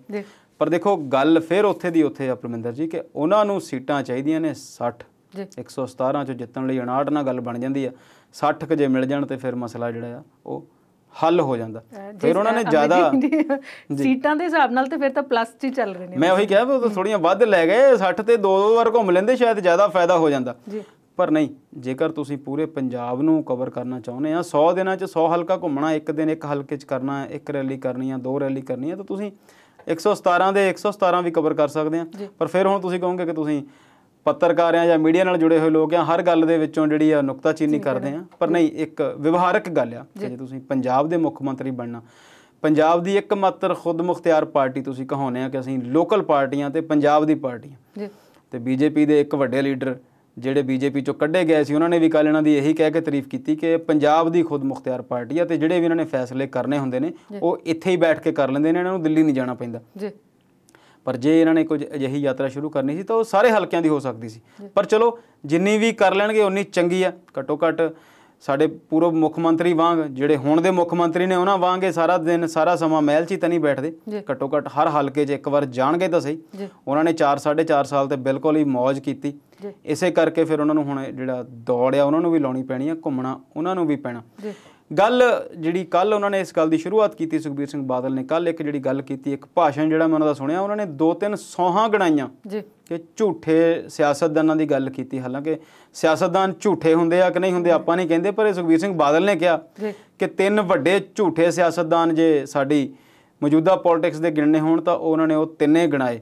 ਉਹਨਾਂ ਨੇ ਉਹਦੇ ਵਿੱਚ ਕੈਪਟਨ ਅਮਰਿੰਦਰ ਸਿੰਘ ਦਾ ਨਾਂ ਲਿਆ ਕਿ ਇਹਨਾਂ ਨੇ ਨਸ਼ਾ ਖਤਮ ਕਰਨ ਵਾਲੀ ਜਿਹੜੀ ਸਹੁੰ ਖਾਧੀ ਸੀ ਉਹ ਤੋਂ ਮੁੱਕਰੇ ਨੇ। ਫਿਰ ਉਹਨਾਂ ਨੇ ਗੱਲ ਕੀਤੀ ਆਪਣੇ ਪ੍ਰਤੀਦਵੰਦੀ ਦੀ, ਜਿਹੜੇ ਉਹਨਾਂ ਨਾਲ ਤੀਸਰੀ ਇੱਕ ਹੋਰ ਪਾਰਟੀ ਆਮ ਆਦਮੀ ਪਾਰਟੀ ਨੂੰ ਲੀਡ ਕਰਦੇ ਆ ਪੰਜਾਬ ਵਿੱਚ, ਭਗਵੰਤ ਮਾਨ ਦੀ, ਕਿ ਇਹਨਾਂ ਨੇ ਸਹੁੰ ਖਾਧੀ ਸੀ ਸ਼ਰਾਬ ਛੱਡਣ ਦੀ ਤੇ ਹਾਲੇ ਵੀ ਸ਼ਰਾਬ ਪੀਂਦੇ ਨੇ। ਉਹ ਇਹਨਾਂ ਨੂੰ ਕਿੱਦਾਂ ਪਤਾ ਆ, ਕਿਵੇਂ ਨਹੀਂ ਪਤਾ, ਇਹ ਆਪਸ ਦੀ ਗੱਲ ਆ। ਫਿਰ ਉਹਨਾਂ ਨੇ ਸਹੁੰ ਜਿਹੜੀ ਦੱਸੀ ਆ ਉਹ ਅਰਵਿੰਦ ਕੇਜਰੀਵਾਲ ਦੀ ਦੱਸੀ ਕਿ ਇਹਨਾਂ ਨੇ ਆਪਣੇ ਬੱਚਿਆਂ ਦੀ ਸਹੁੰ ਖਾਧੀ ਸੀ ਕਿ ਮੈਂ ਰਾਜਨੀਤੀ ਤੋਂ ਸੰਨਿਆਸ ਲੈ ਲਵਾਂਗਾ ਜੇ ਕੁਝ ਅਜਿਹਾ ਹੋਇਆ। ਤੇ ਫਿਰ ਦੇਖੋ ਗੱਲ ਫਿਰ ਉਸੇ ਗੱਲ ਤੇ ਆ ਰਹੀ ਆ ਕਿ ਮੁੱਦੇ ਕਿੱਥੇ ਗਏ। ਤੁਸੀਂ 100 ਦਿਨ ਰੱਖਿਆ, 100 ਹਲਕੇ ਦੀ ਯਾਤਰਾ ਕਰਨੀ ਆ ਤੇ ਤੁਸੀਂ ਸਾਰਿਆਂ ਦੀਆਂ ਸਹੁੰਆਂ ਤੇ ਤੁਸੀਂ ਗਿਣਾ ਦਿੱਤੀਆਂ। ਪਰ ਜੋ ਤੁਹਾਡੇ ਪਿਛਲੇ 10 ਸਾਲਾਂ ਦੀ ਗੱਲਬਾਤ ਸੀ ਉਹ ਵੀ ਤੁਸੀਂ ਕਿਤੇ ਗਿਣਾਉਣੀ ਸੀ, ਉਹ ਵੀ ਚੰਗੀ ਹੁੰਦੀ। ਤੇ ਬਸ ਤੁਸੀਂ ਗਿਣਾ ਕੇ ਖਤਮ ਕਰਤੀ ਇੰਨੀ ਜੀ ਕਹਾਣੀ। ਚਲੋ ਕੋਈ ਗੱਲ ਨਹੀਂ, ਕਹਾਣੀ ਹਜੇ ਖਤਮ ਨਹੀਂ ਹੋਈ ਕਿਉਂਕਿ ਕੈਪਟਨ ਦੀ ਗੱਲ ਰਹਿੰਦੀ ਹੈ ਹਲੇ ਬਾਕੀ। ਕੈਪਟਨ ਅਮਰਿੰਦਰ ਸਿੰਘ ਵੀ ਹੁਣ ਚਾਰਾਜੋਈ 'ਚ ਲੱਗੇ ਹੋਏ ਨੇ ਕਿਉਂਕਿ ਪੰਜਾਬ ਕਾਂਗਰਸ ਪ੍ਰਧਾਨ ਉਹਨਾਂ ਤੇ ਚੜੇ ਹੋਏ ਨੇ ਪੂਰੀ ਤਰ੍ਹਾਂ ਵੀ ਆਹ ਮੁੱਦੇ ਕਰਨੇ ਨੇ। ਇਹਨਾਂ ਮੁੱਦਿਆਂ ਨੂੰ ਲੈ ਕੇ ਜਾਂ ਕਿਸੇ ਹੋਰ ਮੁੱਦੇ ਨੂੰ ਲੈ ਕੇ ਕੈਪਟਨ ਅਮਰਿੰਦਰ ਸਿੰਘ ਆਪਣੀ ਰਣਨੀਤੀ ਬਦਲ ਰਹੇ ਨੇ। ਦੇਖੋ ਜੇ ਚੋਣਾਂ ਆ ਰਹੀਆਂ ਨੇ ਤੇ ਉਹ ਸਿਰਫ ਆਮ ਆਦਮੀ ਪਾਰਟੀ ਜਾਂ ਸ਼੍ਰੋਮਣੀ ਅਕਾਲੀ ਦਲ ਨਹੀਂ ਹੈਗੀਆਂ, ਉਹ ਸਾਰਿਆਂ ਨੇ ਹੀ ਉਹਦੇ 'ਚ ਆਪਣਾ ਜਿਹੜਾ ਆ ਦਾਰੋਮਦਾਰ ਜਿਹੜਾ ਲਾਉਣਾ ਆ, ਜ਼ੋਰ ਵੀ ਲਾਉਣਾ ਆ, ਜ਼ੋਰ ਅਜਮਾਇਸ਼ ਵੀ ਕਰਨੀ ਆ, ਆਪਣੀਆਂ ਗੋਟੀਆਂ ਵੀ ਫਿੱਟ ਕਰਨੀਆਂ ਨੇ, ਆਪਣੇ ਲੀਡਰਾਂ ਨੂੰ ਵੀ ਮਿਲਣਾ ਤੇ ਵਿਰੋਧੀ ਲੀਡਰਾਂ ਨੂੰ ਵੀ ਮਿਲਣਾ। ਇਹ ਵੀ ਦੇਖਣਾ ਹੈ ਕਿ ਇਹਨੂੰ ਕਿੱਧਰ ਤੋੜਿਆ ਜਾ ਸਕਦਾ, ਕਿ ਇਹਨੂੰ ਕਿੱਧਰ ਜ਼ੋਰ ਨਾਲ ਬਿਠਾਇਆ ਜਾ ਸਕਦਾ। ਕਾਂਗਰਸ ਦੇ ਵਿੱਚ ਇਸ ਵੇਲੇ ਸਭ ਤੋਂ ਜ਼ਿਆਦਾ ਇਹ ਸਾਰੀਆਂ ਚੀਜ਼ਾਂ ਹੋ ਰਹੀਆਂ ਨੇ ਕਿਉਂਕਿ ਇੱਥੇ ਫਿਰ ਜਿਹੜਾ ਆ 2 ਸੱਤਾ ਦੇ ਧਿਰੇ ਜਿਹੜੇ ਆ ਉਹ ਬਣ ਜਾਣਗੇ। 2 ਧੁਰੇ ਜਿਹੜੇ ਆ ਸਾਨੂੰ ਨਜ਼ਰ ਪਹਿਲਾਂ ਵੀ ਆਉਂਦੇ ਸੀ। ਪਹਿਲਾਂ ਇੱਕ ਸਮਾਂ ਸੀ ਜਦੋਂ 2 ਤੋਂ ਜ਼ਿਆਦਾ ਵੀ ਧੁਰੇ ਨਜ਼ਰ ਆਉਂਦੇ ਸੀ, ਪਰ ਹੁਣ ਤੇ ਬਿਲਕੁਲ ਬਾਈਪੋਲਰ ਜਿਹੜਾ ਸਿਸਟਮ ਨਜ਼ਰ ਆਉਂਦਾ। ਕੈਪਟਨ ਸਾਹਿਬ ਨੇ ਆਪ ਇਹ ਗੱਲ ਕਹੀ ਆ, ਹਾਈ ਕਮਾਂਡ ਨੇ ਵੀ ਕਹੀ ਆ ਕਿ ਪਾਰਟੀ ਨੂੰ ਸਿੱਧੂ ਸਾਹਿਬ ਦੇਖ ਰਹੇ ਨੇ ਤੇ ਸਰਕਾਰ ਨੂੰ ਕੈਪਟਨ ਸਾਹਿਬ ਦੇਖ ਰਹੇ ਨੇ। ਹੁਣ ਉਹਨਾਂ ਦਾ ਜ਼ੋਰ ਜਾਂ ਉਹਨਾਂ ਦਾ ਧਿਆਨ ਉਹਨਾਂ 18 ਨੁਕਤਿਆਂ ਦੇ ਨਾਲ ਇਸ ਗੱਲ ਤੇ ਵੀ ਲੱਗਾ ਹੋਇਆ ਕਿ ਕੀ ਪਾਰਟੀ ਮੈਨੂੰ ਅਗਲੀ ਵਾਰ ਵੀ ਸੀਐਮ ਐਲਾਨੂਗੀ ਜਾਂ ਨਹੀਂ। ਜੇ ਇਹਨਾਂ ਨੂੰ ਸੀਐਮ ਐਲਾਨਦੀ ਆ ਤਾਂ ਫਿਰ ਸਿੱਧੂ ਸਾਹਿਬ ਪਾਰਟੀ ਪ੍ਰਧਾਨ ਬਣ ਕੇ ਕੀ ਖੱਟ ਸਕਣਗੇ, ਕੀ ਕਰ ਸਕਣਗੇ, ਉਹਨਾਂ ਦਾ ਵੀ ਇਸ ਚੱਕਰ ਦੇ ਵਿੱਚ ਜਿਹੜਾ ਆ ਉਹ ਪੂਰਾ ਜ਼ੋਰ ਲੱਗਿਆ ਹੋਇਆ। ਤੇ ਇਹਨਾਂ ਨੇ ਇੱਕ ਮੀਟਿੰਗ ਰੱਖੀ ਆ ਪੰਜਾਬ ਦੇ ਐਮਪੀਜ਼ ਨਾਲ, ਜਿਹਦੇ ਵਿੱਚ ਬਾਜਵਾ ਸਾਹਿਬ ਨੇ ਰਾਜ ਸਭਾ ਤੋਂ ਮੈਂਬਰ, ਉਹ ਇਹਨਾਂ ਨਾਲ ਮਿਲਣਗੇ ਤੇ ਇਹ ਆਪਣੀ ਜੋੜ ਤੋੜ ਦੀ ਵਿੱਚ ਸਾਰੀ ਗੱਲਬਾਤ ਦੇਖਣਗੇ ਪੰਜਾਬ ਦੇ ਵਿੱਚ ਕੀ ਹੋ ਰਿਹਾ, ਕੀ ਹੋ ਸਕਦਾ। ਕੁੱਲ ਮਿਲਾ ਕੇ ਤੇ ਜੋੜ ਤੋੜੀ ਆ। ਤੇ ਸਿੱਧੂ ਸਾਹਿਬ ਨੇ ਜਿਹੜਾ ਕੰਮ ਕੀਤਾ ਉਹਦੇ 'ਚ ਉਹਨਾਂ ਨੇ ਪ੍ਰਗਟ ਸਿੰਘ ਨੂੰ ਜਨਰਲ ਸੈਕਟਰੀ ਬਣਾ ਲਿਆ। ਤੇ ਅਸੀਂ ਸਮਝਦੇ ਹਾਂ ਕਿ ਪ੍ਰਧਾਨ ਤੋਂ ਬਾਅਦ ਜਨਰਲ ਸੈਕਟਰੀ ਦਾ ਜਿਹੜਾ ਆ ਇੱਕ ਚੰਗਾ ਰੁਤਬਾ ਆ, ਅਹੁਦਾ ਆ। ਤੇ ਜਦੋਂ ਕੱਲ੍ਹ ਟਿਕਟ ਵੰਡ ਲਈ ਇੱਕ ਕਮੇਟੀ ਬਣਨੀ ਆ, ਉਹਦੇ ਵਿੱਚ ਵੀ ਜਨਰਲ ਸੈਕਟਰੀ ਨੇ ਵੀ ਉਹਦੇ 'ਚ ਸ਼ਾਮਿਲ ਹੋਣਾ ਤੇ ਸਿੱਧੂ ਸਾਹਿਬ ਨੇ ਵੀ ਸ਼ਾਮਿਲ ਹੋਣਾ। ਇਹ ਸਾਰੀਆਂ ਜਿਹੜੀਆਂ ਗੋਟੀਆਂ ਨੇ ਉਹ ਆਉਣ ਵਾਲੀ ਇਲੈਕਸ਼ਨਸ ਨੂੰ ਲੈ ਕੇ ਜਿਹੜੀਆਂ ਉਹ ਫਿੱਟ ਕੀਤੀਆਂ ਜਾ ਰਹੀਆਂ। ਤੇ ਇੱਕ ਸਮਾਂ ਸੀਗਾ ਪ੍ਰਗਟ ਸਿੰਘ ਚਿੱਠੀ ਲਿਖਦੇ ਸੀ ਤੇ ਕੈਪਟਨ ਸਾਹਿਬ ਤੋਂ ਕੋਈ ਜਵਾਬ ਨਹੀਂ ਸੀ ਆਉਂਦਾ। ਹੁਣ ਜਦੋਂ ਉਹ ਜਨਰਲ ਸੈਕਟਰੀ ਜੁਆਇਨ ਕਰਦੇ ਆ ਤੇ ਜਿਹੜੇ ਕੈਪਟਨ ਸਾਹਿਬ ਦੇ ਬਹੁਤ ਨੇੜੇ ਆ ਕੈਪਟਨ ਸੰਦੀਪ ਸੰਧੂ, ਉਹ ਉਸੇ ਮੀਟਿੰਗ ਦੇ ਵਿੱਚ, ਉਸੇ ਪਾਰਟੀ ਦੇ ਵਿੱਚ, ਉਸੇ ਸੰਗਠਨ ਦੇ ਵਿੱਚ, ਉਸੇ ਮਾਹੌਲ ਦੇ ਵਿੱਚ ਬੈਠ ਕੇ ਨਾਲ ਉਹਨਾਂ ਨੂੰ ਐਜ਼ ਏ ਜਨਰਲ ਸੈਕਟਰੀ ਜਿਹੜਾ ਜੁਆਇਨ ਕਰਾਉਂਦੇ ਨੇ। ਹਾਲਾਤ ਜਿਹੜੇ ਨੇ ਉਹ ਬਦਲ ਰਹੇ ਨੇ। ਫਿਰ ਅਸੀਂ ਕਈ ਵਾਰ ਗੱਲ ਕਰਦੇ ਹਾਂ ਕਿ ਇਹਨਾਂ ਨੂੰ ਮਿਲ ਕੇ ਚੱਲਣਾ ਚਾਹੀਦਾ, ਪਰ ਜਿਹੜੇ 2 ਧਿਰਾਂ ਨੇ ਸੱਤਾ ਦੀਆਂ ਇੱਕ ਦੂਸਰੇ ਤਰੀਕੇ ਨਾਲ ਸੋਚਦੀ ਆ, ਦੂਸਰੀ ਦੂਸਰੇ ਤਰੀਕੇ ਨਾਲ ਸੋਚਦੀ ਆ, ਤੇ ਉਹ ਸੱਤਾ ਦੇ ਉੱਤੇ ਜਿਹੜੀ ਕੁਰਸੀ ਤੇ ਆਖਿਆ ਉਹ ਦੋਨਾਂ ਤਰ੍ਹਾਂ ਦੀ ਆ। ਪਾਵਰ ਵੀ ਹੁਣ ਪਾਰਟੀ ਵੱਲੋਂ, ਹਾਈ ਕਮਾਂਡ ਵੱਲੋਂ ਵੀ ਦਿੱਤੀ ਹੋਈ ਆ, ਇੱਕ ਕੋਲ ਸਰਕਾਰ ਦੀ ਪਾਵਰ ਆ। ਜਿਹੜੇ ਮੁੱਦੇ ਨੇ ਉਹ ਵੱਖਰੀ ਮੂੰਹ ਅੱਡ ਕੇ ਖੜੇ ਨੇ, ਤੇ ਜਿਹੜੀਆਂ ਦੋ ਵਿਰੋਧੀ ਧਿਰਾਂ ਨੇ, ਆਮ ਆਦਮੀ ਪਾਰਟੀ ਤੇ ਸ਼੍ਰੋਮਣੀ ਅਕਾਲੀ ਦਲ, ਉਹਨਾਂ ਦਾ ਵੀ ਸਾਰਾ ਜ਼ੋਰ ਲੱਗਿਆ ਹੋਇਆ। ਤਾਂ ਸਮਾਂ ਜਿਹੜਾ ਇਦਾਂ ਹੀ ਚੱਲੂਗਾ, 2-4-6 ਮਹੀਨੇ ਹਾਲੇ ਸਾਰੀਆਂ ਚੀਜ਼ਾਂ ਸਾਡੇ ਸਾਹਮਣੇ ਆਉਂਦੀਆਂ ਰਹਿਣਗੀਆਂ। ਤੇ ਚਲੋ ਸਿਆਸਤ ਤਾਂ ਚੱਲਣੀ ਚਾਹੀਦੀ ਹੈ, ਕਿਉਂਕਿ ਇਹਦੇ ਨਾਲ ਹੀ ਜ਼ਿੰਦਗੀ ਅੱਗੇ ਵੱਧਦੀ ਹੈ ਲੋਕਾਂ ਦੀ, ਮੈਨੂੰ ਲੱਗਦਾ। ਤੇ ਇੱਥੇ ਕੋਵਿਡ ਦੀ ਗੱਲ ਕਰੀਏ, ਜੇ ਅਸੀਂ ਪਿੱਛਾ ਛੁਡਾਉਣ ਦੀ ਇੰਨੀ ਕੋਸ਼ਿਸ਼ ਕਰ ਲਈ ਹੈ ਕਿ ਉਹ ਹੁਣ ਸਾਡਾ ਪਿੱਛਾ ਸੱਚਮੁੱਚ ਛੱਡ ਰਿਹਾ, ਜੇ ਪੰਜਾਬ ਦੇ ਹਾਲਾਤਾਂ ਦੀ ਗੱਲ ਕਰੀਏ ਤਾਂ? ਦੇਖੋ, ਬੀਤੇ ਦਿਨੀ ਯੋਗਾ ਡੇ ਜਦੋਂ ਅਸੀਂ ਮਨਾਇਆ ਸੀ, ਉਦੋਂ ਅਸੀਂ ਰਿਕਾਰਡ ਬਣਾਇਆ ਸੀਗਾ ਕਿ ਅਸੀਂ ਬਹੁਤ ਸਾਰੇ ਟੀਕੇ ਇੱਕ ਦਿਨ 'ਚ ਹੀ ਲਾਤੇ ਸੀ। ਉਸ ਤੋਂ ਬਾਅਦ ਟੀਕਿਆਂ ਦੀ ਰਫ਼ਤਾਰ ਜਿਹੜੀ ਆ ਉਹ ਬਹੁਤ ਸਲੋ ਹੋ ਗਈ ਸੀ। ਪਰ ਬੀਤੇ 24 ਘੰਟਿਆਂ ਦੇ ਵਿੱਚ ਭਾਰਤ ਨੇ ਫਿਰ ਜਿਹੜਾ ਟੀਕਿਆਂ ਦਾ ਅੰਕੜਾ ਆ ਉਹ ਇੱਕ ਦਿਨ ਦੇ ਵਿੱਚ 80 ਲੱਖ ਨੂੰ ਕ੍ਰਾਸ ਕਰ ਲਿਆ। 88 ਲੱਖ ਦੀ ਗੱਲ ਜਿਹੜੀ ਆ ਹੋ ਰਹੀ ਆ ਕਿ ਅਸੀਂ ਇੱਕ ਦਿਨ ਦੇ ਵਿੱਚ ਟੀਕੇ ਲਾ ਦਿੱਤੇ। ਤੇ ਅਕਸਰ ਇਹ ਗੱਲ ਹੋ ਰਹੀ ਆ ਕਿ ਜੇ 70 ਤੋਂ 80 ਲੱਖ ਤੱਕ ਟੀਕੇ ਅਸੀਂ ਰੋਜ਼ ਲਾਈਏ, ਤਦ ਹੀ ਜਿਹੜੀ ਸਾਰੀ ਆਬਾਦੀ ਆ ਉਹ ਦਸੰਬਰ ਦੇ ਨੇੜੇ ਤੇੜੇ ਤੱਕ ਜਾ ਕੇ ਭੁਗਤਣੀ ਆ, 18 ਤੋਂ ਉੱਪਰ ਵਾਲੀ। ਤੇ ਜਦੋਂ ਗੱਲ ਹੋ ਰਹੀ ਆ ਸਤੰਬਰ ਤੇ ਅਗਲੇ ਮਹੀਨੇ ਜਾਂ ਉਸ ਤੋਂ ਆਉਣ ਵਾਲੇ ਦਿਨਾਂ ਦੇ ਵਿੱਚ 18 ਸਾਲ ਤੋਂ ਘੱਟ ਦੇ ਬੱਚਿਆਂ ਦੇ ਵੀ ਟੀਕਾਕਰਨ ਸ਼ੁਰੂਆਤ ਹੋਣ ਦੀ ਗੱਲ ਹੋ ਰਹੀ ਆ। ਤੇ ਉਹਦੇ ਚੱਲਦਿਆਂ ਇਹ ਜਿਹੜਾ ਮਾਰਕਾ ਆ, ਇਹਨੂੰ ਮਾਰਨਾ ਜਾਂ ਇਸ ਦਿਰਸਹਦੇ ਨੂੰ ਪਾਰ ਕਰਨਾ ਜਾਂ ਇਸ ਟਾਰਗੇਟ ਤੱਕ ਪਹੁੰਚਣਾ, ਇਸ ਟੀਚੇ ਨੂੰ ਸਰ ਕਰਨਾ ਹਾਲੇ ਤੱਕ ਔਖਾ ਲੱਗਦਾ ਸੀ। ਪਰ ਜੇਕਰ ਇਸ 88 ਲੱਖ ਦੇ ਅੰਕੜੇ ਤੱਕ ਪਹੁੰਚਿਆ ਜਾ ਸਕਿਆ ਤੇ ਫਿਰ ਆਸ ਕਰਦੇ ਹਾਂ ਕਿ ਆਉਣ ਵਾਲੇ ਦਿਨਾਂ ਵਿੱਚ ਇਹ ਸਾਰੀਆਂ ਚੀਜ਼ਾਂ ਜਿਹੜੀਆਂ ਆ ਪੋਸੀਬਲ ਹੋ ਜਾਣਗੀਆਂ। ਪਰ ਫਿਰ ਉਹੀ ਗੱਲ ਆ ਜੀ, ਟੀਕੇ ਦੀ ਪ੍ਰੋਡਕਸ਼ਨ, ਬਾਕੀ ਕੰਪਨੀਆਂ ਦੇ ਟੀਕੇ ਆਉਣ ਦੀ ਗੱਲ ਹਾਲੇ ਤੱਕ ਫਿਰ ਕੁੱਲ ਮਿਲਾ ਕੇ 2 ਹੀ ਕੰਪਨੀਆਂ ਜਿਹੜੀਆਂ ਟੀਕੇ ਭਾਰਤ ਵਿੱਚ ਦੇ ਪਾ ਰਹੀਆਂ ਤੇ 2 ਦੇ ਹੀ ਲੱਗ ਰਹੇ ਆ। ਹਾਲਾਂਕਿ ਸਪੂਤਨਿਕ ਦੀ ਗੱਲ ਹੋ ਗਈ ਸੀ ਕਿ ਕੁਝ ਹਸਪਤਾਲਾਂ ਦੇ ਵਿੱਚ ਉਹਦੇ ਟੀਕੇ ਜਿਹੜੇ ਨੇ ਮਿਲਦੇ ਨੇ, ਪਰ ਉਹ ਉਹੀ ਟੀਕੇ ਸੀ ਜਿਹੜੇ ਥੋੜ੍ਹੀ ਜਿਹੀ ਗਿਣਤੀ ਦੇ ਵਿੱਚ ਇੰਪੋਰਟ ਹੋ ਕੇ ਆਏ ਸੀ। ਇੱਥੇ ਉਹ ਬਣਨ ਲੱਗੇ ਨੇ, ਕਦੋਂ ਬਣਨ ਲੱਗਣੇ ਨੇ, ਕਦੋਂ ਉਹਨਾਂ ਦੀ ਅਵੇਲੇਬਿਲਿਟੀ ਆਮ ਬਾਜ਼ਾਰ ਤੱਕ ਹੋਣੀ ਆ, ਉਹਦੀ ਹਾਲੇ ਤੱਕ ਕੋਈ ਗੱਲ ਸਾਹਮਣੇ ਆ ਨਹੀਂ ਰਹੀ। ਕੋਵਿਡ ਦਾ ਜਿਹੜਾ ਦੌਰ ਸੀਗਾ ਇੱਦਾਂ ਆਮ ਲੋਕਾਂ ਦੇ ਵਿੱਚ ਨਜ਼ਰ ਆ ਰਿਹਾ ਕਿ ਹੁਣ ਉਹ ਬੀਤੇ ਦੀ ਗੱਲ ਹੋ ਗਈ। ਪਰ ਹਾਲੇ ਵੀ ਜੇ ਅਸੀਂ ਬੀਤੇ 24 ਘੰਟਿਆਂ ਨੂੰ ਦੇਖੀਏ ਤਾਂ 37,000 ਪੇਸ਼ੈਂਟ ਭਾਰਤ ਦੇ ਵਿੱਚ ਪੋਜ਼ਿਟਿਵ ਜਿਹੜਾ ਉਹ ਪਾਇਆ ਗਿਆ। ਤੇ ਪੂਰੇ ਭਾਰਤ ਵਿੱਚ ਹਾਲੇ ਵੀ 3.5 ਲੱਖ ਤੋਂ ਜ਼ਿਆਦਾ ਮਰੀਜ਼ ਜਿਹੜੇ ਉਹ ਜ਼ੇਰੇ ਇਲਾਜ ਨੇ, ਵੱਖੋ ਵੱਖਰੀਆਂ ਥਾਵਾਂ ਤੇ ਵੱਖੋ ਵੱਖਰੇ ਹਸਪਤਾਲਾਂ ਵਿੱਚ। ਤੇ ਬੀਤੇ 24 ਘੰਟਿਆਂ ਵਿੱਚ ਕੋਈ 440 ਦੇ ਨੇੜੇ ਤੇੜੇ ਜਿਹੜੇ ਨੇ ਲੋਕ ਨੇ ਜਿਨ੍ਹਾਂ ਨੇ ਇਸ ਬਿਮਾਰੀ ਦੀ ਵਜ੍ਹਾ ਨਾਲ ਦਮ ਤੋੜਿਆ। ਸੋ ਇਲੈਕਸ਼ਨ ਆਪਣੀ ਜਗ੍ਹਾ ਨੇ, ਹੋਰ ਸਾਰੇ ਮੁੱਦੇ ਆਪਣੀ ਜਗ੍ਹਾ ਨੇ, ਪਰ ਹਾਲੇ ਵੀ ਲੋਕਾਂ ਨੂੰ ਬਚਾਅ ਦੀ ਲੋੜ ਆ। ਤੇ ਜੇਕਰ ਟੀਕੇ ਤੁਹਾਡੇ ਸਾਹਮਣੇ ਕਿਤੇ ਵੀ ਆ ਰਹੇ ਨੇ, ਕਿਤੋਂ ਮਿਲ ਰਹੇ ਨੇ, ਤੇ ਉਹ ਜਿਹੜੇ ਟੀਕੇ ਆ ਉਹ ਜ਼ਰੂਰ ਡਾਕਟਰੀ ਸਹਾਇਤਾ ਨਾਲ, ਡਾਕਟਰੀ ਸਲਾਹ ਨਾਲ ਉਹ ਜਿਹੜੇ ਆ ਲਗਵਾਉਣੇ ਚਾਹੀਦੇ ਨੇ। ਤੇ ਜੇ ਕੋਵਿਡ ਦੀ ਗੱਲ ਕਰੀਏ ਤੇ ਅਸੀਂ ਕੋਵਿਡ ਨੂੰ ਕਿਵੇਂ ਦੇਖਦੇ ਹਾਂ, ਅਸੀਂ ਕੋਵਿਡ ਨਾਲ ਕਿਵੇਂ ਟਰੀਟ ਕਰਦੇ ਹਾਂ, ਅਸੀਂ ਕੋਵਿਡ ਨਾਲ ਕਿਵੇਂ ਸਿੱਝਦੇ ਹਾਂ, ਕਿਵੇਂ ਨਜਿੱਠਦੇ ਹਾਂ, ਉਹ ਤਾਂ ਅਸੀਂ ਸਾਰੇ ਜਾਣਦੇ ਹਾਂ। ਜੇ ਅਸੀਂ ਨਿਊਜ਼ੀਲੈਂਡ ਦੀ ਗੱਲ ਕਰੀਏ, ਇੱਕ ਛੋਟਾ ਜਿਹਾ ਦੇਸ਼ ਆ, ਬਹੁਤ ਥੋੜ੍ਹੀ ਆਬਾਦੀ ਆ, ਉੱਥੇ ਬੀਤੇ ਦਿਨੀ ਇੱਕ ਕੇਸ ਸਾਹਮਣੇ ਆਇਆ ਬੜੇ ਲੰਬੇ ਸਮੇਂ ਤੋਂ ਬਾਅਦ। ਉੱਥੇ ਪੂਰਾ ਦੇਸ਼ ਜਿਹੜਾ ਆ ਉਹ ਸੁਰੱਖਿਅਤ ਆ, ਬੜੇ ਸੋਹਣੇ ਤਰੀਕੇ ਨਾਲ ਸਾਰਾ ਕੁਝ ਚੱਲ ਰਿਹਾ ਸੀ। ਇੱਕ ਕੇਸ ਸਾਹਮਣੇ ਆਇਆ ਤੇ ਇੱਕ ਕੇਸ ਸਾਹਮਣੇ ਆਉਣ ਦੇ ਨਾਲ ਹੀ ਉੱਥੋਂ ਦੀ ਸਰਕਾਰ ਨੇ 3 ਦਿਨ ਦਾ ਜਿਹੜਾ ਲੋਕਡਾਊਨ ਆ ਉਹ ਲਾ ਦਿੱਤਾ। ਸੋ ਇਹ ਗੱਲ ਸਮਝਣੀ ਪਊਗੀ, ਇਸ ਚੀਜ਼ ਨੂੰ ਵਿਚਾਰਨਾ ਪਊਗਾ, ਇਸ ਚੀਜ਼ ਦਾ ਮੁਲਾਂਕਣ, ਤੁਲਨਾਤਮਕ ਅਧਿਐਨ ਜਿਹਨੂੰ ਅਸੀਂ ਕਹਿੰਦੇ ਹਾਂ, ਦੇਖਣਾ ਪਊਗਾ ਕਿ ਅਸੀਂ ਇਸ ਬਿਮਾਰੀ ਨੂੰ ਲੈ ਕੇ ਕਿੰਨੇ ਕੁ ਸਜਗ ਹਾਂ। ਸਾਡੇ ਕੋਲ 30,000 ਤੋਂ ਵੱਧ ਕੇਸ ਰੋਜ਼ ਹਾਲੇ ਵੀ ਆ ਰਹੇ ਨੇ ਤੇ ਸਾਡੇ ਕੋਲ ਮੌਤਾਂ ਦੀ ਗਿਣਤੀ ਵੀ ਹਾਲੇ ਸੈਂਕੜਿਆਂ 'ਚ। ਪਰ ਉੱਥੇ ਇੱਕ ਕੇਸ ਨੇ ਹੀ ਉਸ ਦੇਸ਼ ਨੂੰ ਕਿੰਨਾ ਸਤਰਕਤਾ ਦੇ ਨਾਲ ਉਹ ਸਾਰੀਆਂ ਚੀਜ਼ਾਂ ਨੂੰ ਲੈ ਰਹੇ ਨੇ। ਠੀਕ ਹੈ, ਸਾਡਾ ਤੇ ਉਹਨਾਂ ਦਾ ਆਬਾਦੀ ਦਾ ਜਿਹੜਾ ਡਿਫਰੈਂਸ ਹੈ ਉਹ ਬਹੁਤ ਜ਼ਿਆਦਾ ਆ, ਪਰ ਫਿਰ ਵੀ ਇੱਕ ਗੱਲ ਹੋਰ ਦੱਸਣੀ ਬਣਦੀ ਆ ਕਿ ਉੱਥੇ ਵੈਕਸੀਨੇਸ਼ਨ ਜਿਹੜੀ ਆ ਉਹ ਬਹੁਤ ਸਲੋ ਹੋ ਰਹੀ ਆ। ਉਹਨਾਂ ਨੇ ਇਸ ਚੀਜ਼ ਨੂੰ ਲੈ ਕੇ ਬਹੁਤ ਜ਼ਿਆਦਾ ਹੱਲਾ ਗੁੱਲਾ ਨਹੀਂ ਮਚਾਇਆ ਹੋਇਆ ਹਾਲੇ ਤੱਕ। ਰੋਜ਼ ਦੀ ਰੋਜ਼ ਜਿੰਨੀਆਂ ਕੁ ਰਜਿਸਟ੍ਰੇਸ਼ਨ ਹੁੰਦੀਆਂ ਨੇ ਉਸ ਉਨੇ ਕੀ ਜਿਹੜੇ ਨੇ ਟੀਕੇ ਲੱਗਦੇ ਨੇ, ਕੋਈ ਜ਼ਿਆਦਾ ਉਹਨਾਂ ਦਾ ਬਹੁਤ ਰੌਲਾ ਨਹੀਂ ਇਸ ਚੱਕਰ ਦੇ ਵਿੱਚ ਹੈਗਾ, ਨਾ ਹੀ ਆਸਟ੍ਰੇਲੀਆ ਦੇ ਵਿੱਚ ਤੇ ਨਾ ਹੀ ਨਿਊਜ਼ੀਲੈਂਡ ਦੇ ਵਿੱਚ। ਪਰ ਸਤਰਕਤਾ ਜਿਹੜੀ ਉਹਨਾਂ ਦੀ ਉਹ ਬਾਕਮਾਲ ਆ ਤੇ ਉਹ ਇਸ ਬਿਮਾਰੀ ਨੂੰ ਬਹੁਤ ਗੰਭੀਰਤਾ ਨਾਲ ਦੇਖ ਰਹੇ ਨੇ। ਤੇ ਜੇ ਇੱਕ ਕੇਸ ਆਉਣ ਦੇ ਬਾਵਜੂਦ ਹੀ ਉਹ ਸਾਰੀਆਂ ਚੀਜ਼ਾਂ ਤੇ ਧਿਆਨ ਰੱਖਦੇ ਨੇ, ਫਿਰ ਇਹ ਗੱਲ ਤੇ ਪੱਕੀ ਆ ਕਿ ਉਹਨਾਂ ਕੋਲ ਕੋਈ ਤੀਸਰੀ ਜਾਂ ਚੌਥੀ ਲਹਿਰ ਆਉਣ ਦੀ ਕੋਈ ਸੰਭਾਵਨਾ ਨਹੀਂ ਬਚੇਗੀ। ਜੀ, ਤੇ ਅੰਮ੍ਰਿਤਪਾਲ ਸ਼ਰਮਾ ਜੀ, ਅਸੀਂ ਸੁਣਨ ਵਾਲਿਆਂ ਤੇ ਦੇਖਣ ਵਾਲਿਆਂ ਨੂੰ ਇਹੀ ਦੇਣਾ ਚਾਹੁੰਦੇ ਹਾਂ ਕਿ ਜੇ ਕਰੋਨਾ ਤੋਂ ਬਚਣਾ ਹੈ ਨਾ ਤੇ ਮਾਸਕ ਬਹੁਤ ਜ਼ਰੂਰੀ ਹੈ, 2 ਗਜ ਦੀ ਦੂਰੀ ਵੀ ਬਣਾ ਕੇ ਰੱਖਣੀ, ਟੀਕਾਕਰਨ ਜਿਹੜਾ ਉਸ ਤੋਂ ਵੀ ਜ਼ਿਆਦਾ ਗੱਲ। ਬਿਲਕੁਲ, ਵੈਸੇ ਟੀਕੇ ਮਿਲਣਗੇ ਤਾਂ ਹੀ ਟੀਕਾ ਲੱਗੇਗਾ ਨਾ। ਦੇਖੋ, ਕੱਲ 88 ਲੱਖ ਦੇ ਲਾਤੇ, ਹੁਣ ਨਹੀਂ ਤੁਸੀਂ ਕਹਿ ਸਕਦੇ ਕਿ ਟੀਕੇ ਨਹੀਂ ਮਿਲਦੇ। ਚਲੋ, ਐਨੀਵੇਜ਼ ਆਪਾਂ ਅਗਲੇ ਮੁੱਦੇ ਤੇ ਤੁਹਾਡੇ ਵਿਚਾਰ ਜਾਣਾਂਗੇ ਪਰ ਇਸ ਬ੍ਰੇਕ ਤੋਂ ਬਾਅਦ। ਸੋ ਦਰਸ਼ਕੋ, ਪੰਜਾਬੀ ਨੈਸ਼ਨਲ ਟੀਵੀ ਤੁਸੀਂ ਇਸੇ ਤਰ੍ਹਾਂ ਦੇਖਦੇ ਰਹਿਣਾ। ਅਗਲੇ ਮੁੱਦੇ ਤੇ ਕਰਾਂਗੇ ਵਿਚਾਰ ਸਾਂਝੇ।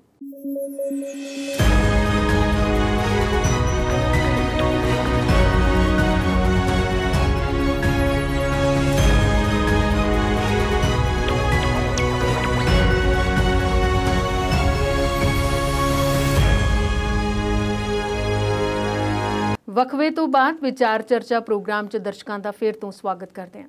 ਤੇ ਸ਼ਰਮਾ ਜੀ, ਹੁਣ ਗੱਲ ਤਾਲਿਬਾਨ ਦੀ ਕਰਦੇ ਹਾਂ, ਕਿਉਂਕਿ ਅਫਗਾਨਿਸਤਾਨ ਦਾ ਉੱਤੇ ਕਬਜ਼ਾ ਜਿਹੜਾ ਹੈ ਉਹ ਤਾਲਿਬਾਨ ਦਾ ਹੋ ਗਿਆ ਤੇ ਤਾਲਿਬਾਨ ਇਸ ਵਾਰ ਕੁਝ ਵੱਖਰੇ ਰੰਗ ਵਿੱਚ ਨਜ਼ਰ ਆ ਰਿਹਾ ਹੈ। ਜਿਹੜਾ ਰੰਗ ਹੈ ਉਹ ਉਦਾਰਵਾਦੀਆਂ ਦਾ ਨਜ਼ਰ ਆਉਂਦਾ ਹੈ। ਕਿਆ ਇਹ ਸਿਰਫ ਕਹਿਣ ਦੀਆਂ ਗੱਲਾਂ ਕਿ ਸੱਚਮੁੱਚ ਇਹੋ ਜਿਹਾ ਲੱਗ ਰਿਹਾ ਕੁਝ?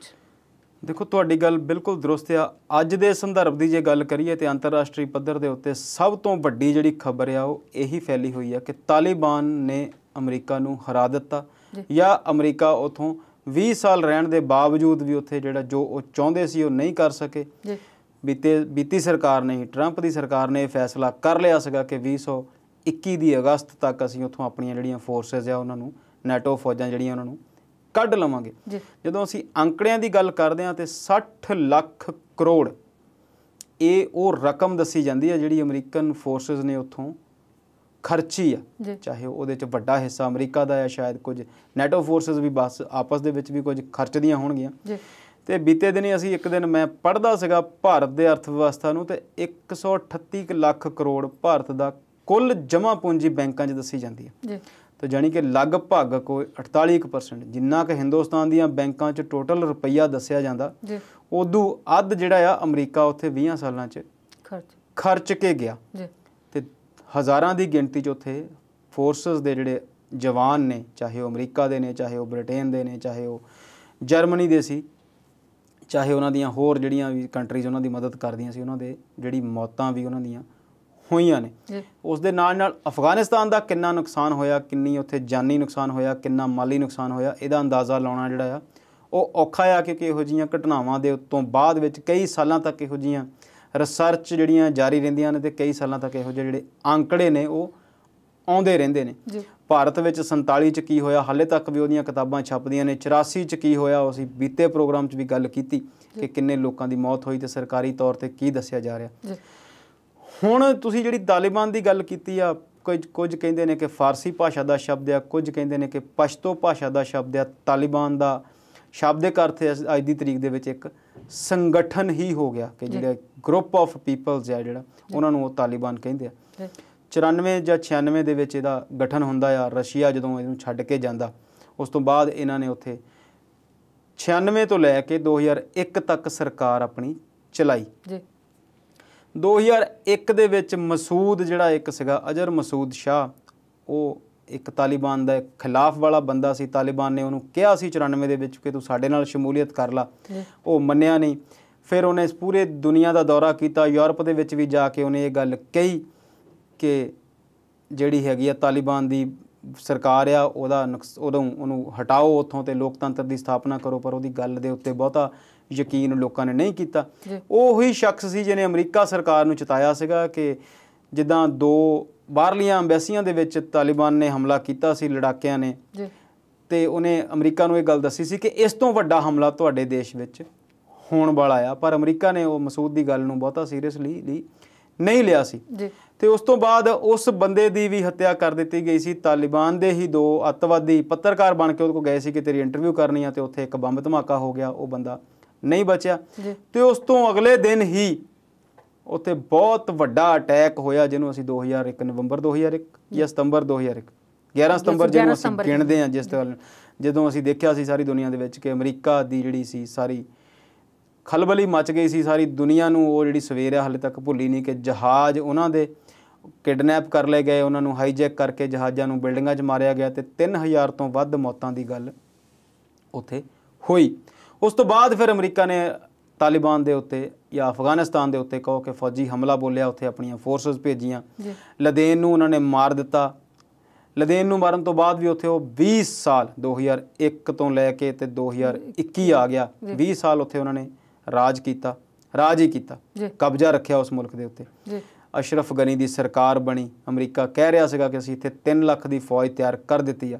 ਫੌਜ ਪਤਾ ਨਹੀਂ ਉਹਨਾਂ ਨੇ ਕਿਹੜੀ ਤਿਆਰ ਕੀਤੀ ਸੀ ਕਿਹੜੀ ਨਹੀਂ, ਪਰ ਫੌਜ ਦਾ ਜਿਹੜਾ ਮੁਖੀ ਸੀ ਉਹ ਵੀ ਉੱਥੇ ਖੜਾ ਨਹੀਂ ਹੋਇਆ ਤੇ ਛੱਡ ਕੇ ਭੱਜ ਗਿਆ। ਅਸੀਂ ਸਾਰੀਆਂ ਅਖਬਾਰਾਂ ਦੀ ਜੇ ਅਸੀਂ ਗੱਲ ਕਰੀਏ ਤੇ ਭਰੀਆਂ ਪਈਆਂ। 100-150 ਦੀ ਕਪੈਸਿਟੀ ਵਾਲੇ ਜਹਾਜ਼ 'ਚ 600-700 ਬੰਦਾ ਚੜ੍ਹ ਕੇ ਉਸ ਦੇਸ਼ ਨੂੰ ਛੱਡ ਕੇ ਜਾ ਰਿਹਾ। ਤਾਲਿਬਾਨ ਬਦਲੇ ਹੋਏ ਨੇ ਕਿ ਨਹੀਂ ਬਦਲੇ ਹੋਏ ਨੇ, ਇਸ ਗੱਲ ਦੀ ਜੇ ਅਸੀਂ ਗੱਲ ਕਰਦੇ ਤਾਂ ਇਸ ਗੱਲ ਦੇ ਉੱਤੇ ਕਦੀ ਭਰੋਸਾ ਜਿਹੜਾ ਉਹ ਕੀਤਾ ਨਹੀਂ ਜਾ ਸਕਦਾ।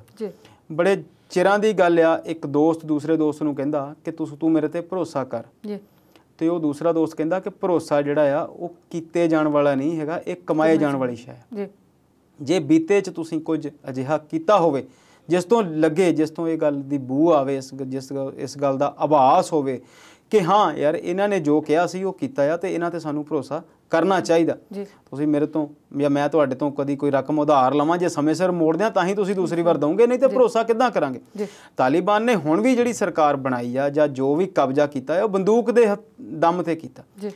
ਇੱਕ ਸ਼ਹਿਰ ਜਿੱਥੋਂ ਅਮਰੀਕੀ ਫੋਰਸਿਸ ਜਾ ਰਹੀਆਂ ਸੀ ਉੱਥੇ ਉਹ ਕਾਬਜ ਹੁੰਦੇ ਜਾ ਰਹੇ ਨੇ। ਤੇ ਅਮਰੀਕਾ ਉੱਥੇ ਜਿਹੜਾ ਪ੍ਰੈਜ਼ੀਡੈਂਸ਼ੀਅਲ ਮਹਿਲ ਆ ਉਹਦੇ ਵਿੱਚ ਵੀ ਉਹ ਜਿਵੇਂ ਬੈਠਦੇ ਨੇ, ਜਿਵੇਂ ਉਹ ਹਥਿਆਰ ਲਹਿਰਾਉਂਦੇ ਨੇ ਤੇ ਜਿਹੜਾ ਭਰੋਸਾ ਆ ਉਹ ਘੱਟ ਲੱਗਦਾ। ਪਰ ਹਾਲਾਂਕਿ ਉਹਨਾਂ ਨੇ ਪ੍ਰੈਸ ਕਾਨਫਰੰਸ 'ਚ ਕਿਹਾ ਹੈ ਕਿ ਅਸੀਂ ਹੁਣ ਇੱਦਾਂ ਨਹੀਂ ਕਰਾਂਗੇ। ਉਹਨਾਂ ਨੇ ਸਾਰੇ ਸਟਾਫ ਨੂੰ, ਜਿੰਨੇ ਵੀ ਸਰਕਾਰੀ ਅਮਲਾ ਉੱਥੇ ਕੰਮ ਕਰਦਾ ਸੀ ਸਾਰੇ ਦਫ਼ਤਰਾਂ ਦੇ ਵਿੱਚ, ਉਹਨਾਂ ਨੂੰ ਆਮ ਮਾਫੀ ਦੀ ਗੱਲ ਜਿਹੜੀ ਆ ਕੀਤੀ ਹੈ। ਇਹ ਐਲਾਨ ਵੀ ਉਹਨਾਂ ਨੇ ਕੀਤਾ ਕਿ ਜਿਹੜੇ ਰਹਿਣਾ ਚਾਹੁੰਦੇ ਆ ਉਹ ਬਿਲਕੁਲ ਦੇਸ਼ ਨੂੰ ਛੱਡ ਕੇ ਨਾ ਜਾਣ, ਅਸੀਂ ਸੁਚੱਜੇ ਢੰਗ ਨਾਲ ਸਰਕਾਰ ਚਲਾਵਾਂਗੇ। ਇਹਦੀ ਪ੍ਰੋੜਤਾ ਵੀ ਕੀਤੀ ਆ ਅਮਰੀਕਾ ਦੇ ਰੂਸ ਦੇ ਜਿਹੜੇ ਉੱਥੇ ਵਿਦੇਸ਼ ਸਕੱਤਰ ਨੇ, ਜਿਹੜੇ ਉੱਥੇ ਅੰਬੈਸੀ ਦੇ ਵਿੱਚ ਮੁਲਾਜ਼ਮ ਨੇ ਜਾਂ ਜਿਹੜੇ ਉੱਥੇ ਅਧਿਕਾਰੀ ਨੇ, ਉਹਨਾਂ ਨੇ ਮਾਸਕੋ ਰੇਡੀਓ ਨੂੰ ਇਹ ਗੱਲ ਕਹੀ ਆ ਕਿ ਕਾਬੁਲ ਜਿਹੜਾ ਆ ਉਹ 20 ਸਾਲ ਪਹਿਲਾਂ ਨਾਲੋਂ ਸੁਰੱਖਿਅਤ ਨਜ਼ਰ ਆ ਰਿਹਾ। ਉਹ ਵੱਖਰੀ ਗੱਲ ਆ ਕਿ ਉਹ ਅਸ਼ਰਫ ਗਨੀ ਨੂੰ ਪਸੰਦ ਨਹੀਂ ਕਰਦੇ ਸੀਗੇ ਕਿਉਂਕਿ ਉਹ ਅਮਰੀਕਾ ਵੱਲੋਂ ਉੱਥੇ ਥੋਪਿਆ ਗਿਆ ਸੀ ਜਾਂ ਉਹ ਕਠਪੁਤਲੀ ਸਰਕਾਰ ਉਹਨੂੰ ਸਮਝਦੇ ਸੀ। ਪਰ ਇਹ ਗੱਲ ਬਿਲਕੁਲ ਦਰੁਸਤ ਆ। ਅਖਬਾਰਾਂ ਜਾਂ ਖਬਰਾਂ ਦੀ ਗੱਲ ਠੀਕ ਆ ਕਿ ਤਾਲਿਬਾਨ ਹੁਣ ਕੁਝ ਉਦਾਰ ਨਜ਼ਰ ਆ ਰਹੇ ਨੇ। ਦੇਖੋ ਸਮਾਂ ਜਿਹੜਾ ਆ ਉਹ ਹਰ ਚੀਜ਼ ਨੂੰ ਪ੍ਰਭਾਵਿਤ ਕਰਦਾ। Change is the law of nature, ਇਹ ਅਸੀਂ ਪਤਾ ਨਹੀਂ ਹਜ਼ਾਰਾਂ ਵਾਰ ਗੱਲ ਸੁਣੀ ਆ ਤੇ ਹਜ਼ਾਰਾਂ ਵਾਰ ਅਸੀਂ ਪ੍ਰਤੱਖ ਤੌਰ ਤੇ ਦੇਖੀ ਵੀ ਆ। ਤੇ ਜੇ ਤਾਲਿਬਾਨ ਦੇ ਵਿੱਚ ਇਹ ਗੱਲ ਨਜ਼ਰ ਆਈ, ਉਹਨਾਂ ਨੇ ਕਿਹਾ ਕਿ ਅਸੀਂ ਸਕੂਲ ਜਾਂ ਕਾਲਜ ਜਿਹੜੇ ਆ ਬੰਦ ਨਹੀਂ ਕਰਾਂਗੇ, ਔਰਤਾਂ ਨੂੰ ਵੀ ਸਰਕਾਰ ਦੇ ਵਿੱਚ ਹਿੱਸਾ ਦੇਵਾਂਗੇ। ਪਰ ਹਾਲੇ ਤੱਕ ਉਹਨਾਂ ਨੇ ਇਸ ਚੀਜ਼ ਦਾ ਕੋਈ ਮੁਲਾਂਕਣ ਜਾਂ ਉਲੀਕਿਆ ਕੁਝ ਨਹੀਂ ਆ ਕਿ ਸਰਕਾਰ ਬਣਨੀ ਕਦੋਂ ਆ, ਕਦੋਂ ਨਹੀਂ ਬਣਨੀ, ਕਿਹਨੂੰ ਵਿੱਚ ਸ਼ਾਮਿਲ ਕਰਨਾ। ਹਾਂ, ਉਹਨਾਂ ਨੇ ਜੋ ਵਿਚਾਰ ਹੁਣ ਤੱਕ ਦਿੱਤੇ ਨੇ ਉਸ ਤੋਂ ਲੱਗਦਾ ਕਿ ਉਹਨਾਂ ਦੇ ਵਿੱਚ ਕੁਝ ਚੇਂਜ ਜਿਹੜੀ ਆ ਉਹ ਆਈ ਆ। ਜੀ, ਤੇ ਬਦਲਾਵ ਦੀ ਗੱਲ ਤੁਸੀਂ ਕੀਤੀ ਨਾ, ਤੇ ਇਸ ਮਾਹੌਲ ਦੇ ਵਿੱਚ ਕਿਆ ਭਾਰਤ ਦਾ ਵਪਾਰਕ ਜਿਹੜਾ ਨਜ਼ਰੀਆ ਹੈ ਜਾਂ ਜਿਹੜਾ ਵਪਾਰ ਹੁੰਦਾ ਹੈ ਉਹ 'ਤੇ ਕੋਈ ਅਸਰ ਪਏਗਾ ਇਸ ਲੜਾਈ ਦਾ? ਦੇਖੋ, ਵਪਾਰਕ ਨਜ਼ਰੀਏ ਦੀ ਜੇ ਗੱਲ ਕਰੀਏ ਤੇ ਭਾਰਤ ਤੋਂ ਅਫਗਾਨਿਸਤਾਨ ਨੂੰ ਬਹੁਤ ਸਾਰਾ ਸਮਾਨ ਜਾਂਦਾ ਆ ਤੇ ਬਹੁਤ ਸਾਰੇ ਉੱਥੇ ਜਿਹੜੇ ਕੰਸਟਰਕਸ਼ਨ ਦੇ ਬਿਜ਼ਨਸ ਨੇ, ਬਹੁਤ ਸਾਰੀਆਂ ਉੱਥੇ ਹੋਰ ਚੀਜ਼ਾਂ ਜਿਹੜੀਆਂ ਭਾਰਤ ਨਾਲ ਉਹਨਾਂ ਦਾ ਵੱਡਾ ਵਪਾਰ ਜੁੜਿਆ ਹੋਇਆ। ਉੱਥੋਂ ਜਿਹੜਾ ਸਮਾਨ ਇੱਧਰ ਨੂੰ ਆਉਂਦਾ ਉਹਦੇ ਵਿੱਚ ਆਮ ਤੌਰ 'ਤੇ ਮਸਾਲੇ ਤੇ ਡਰਾਈ ਫਰੂਟਸ ਨੇ।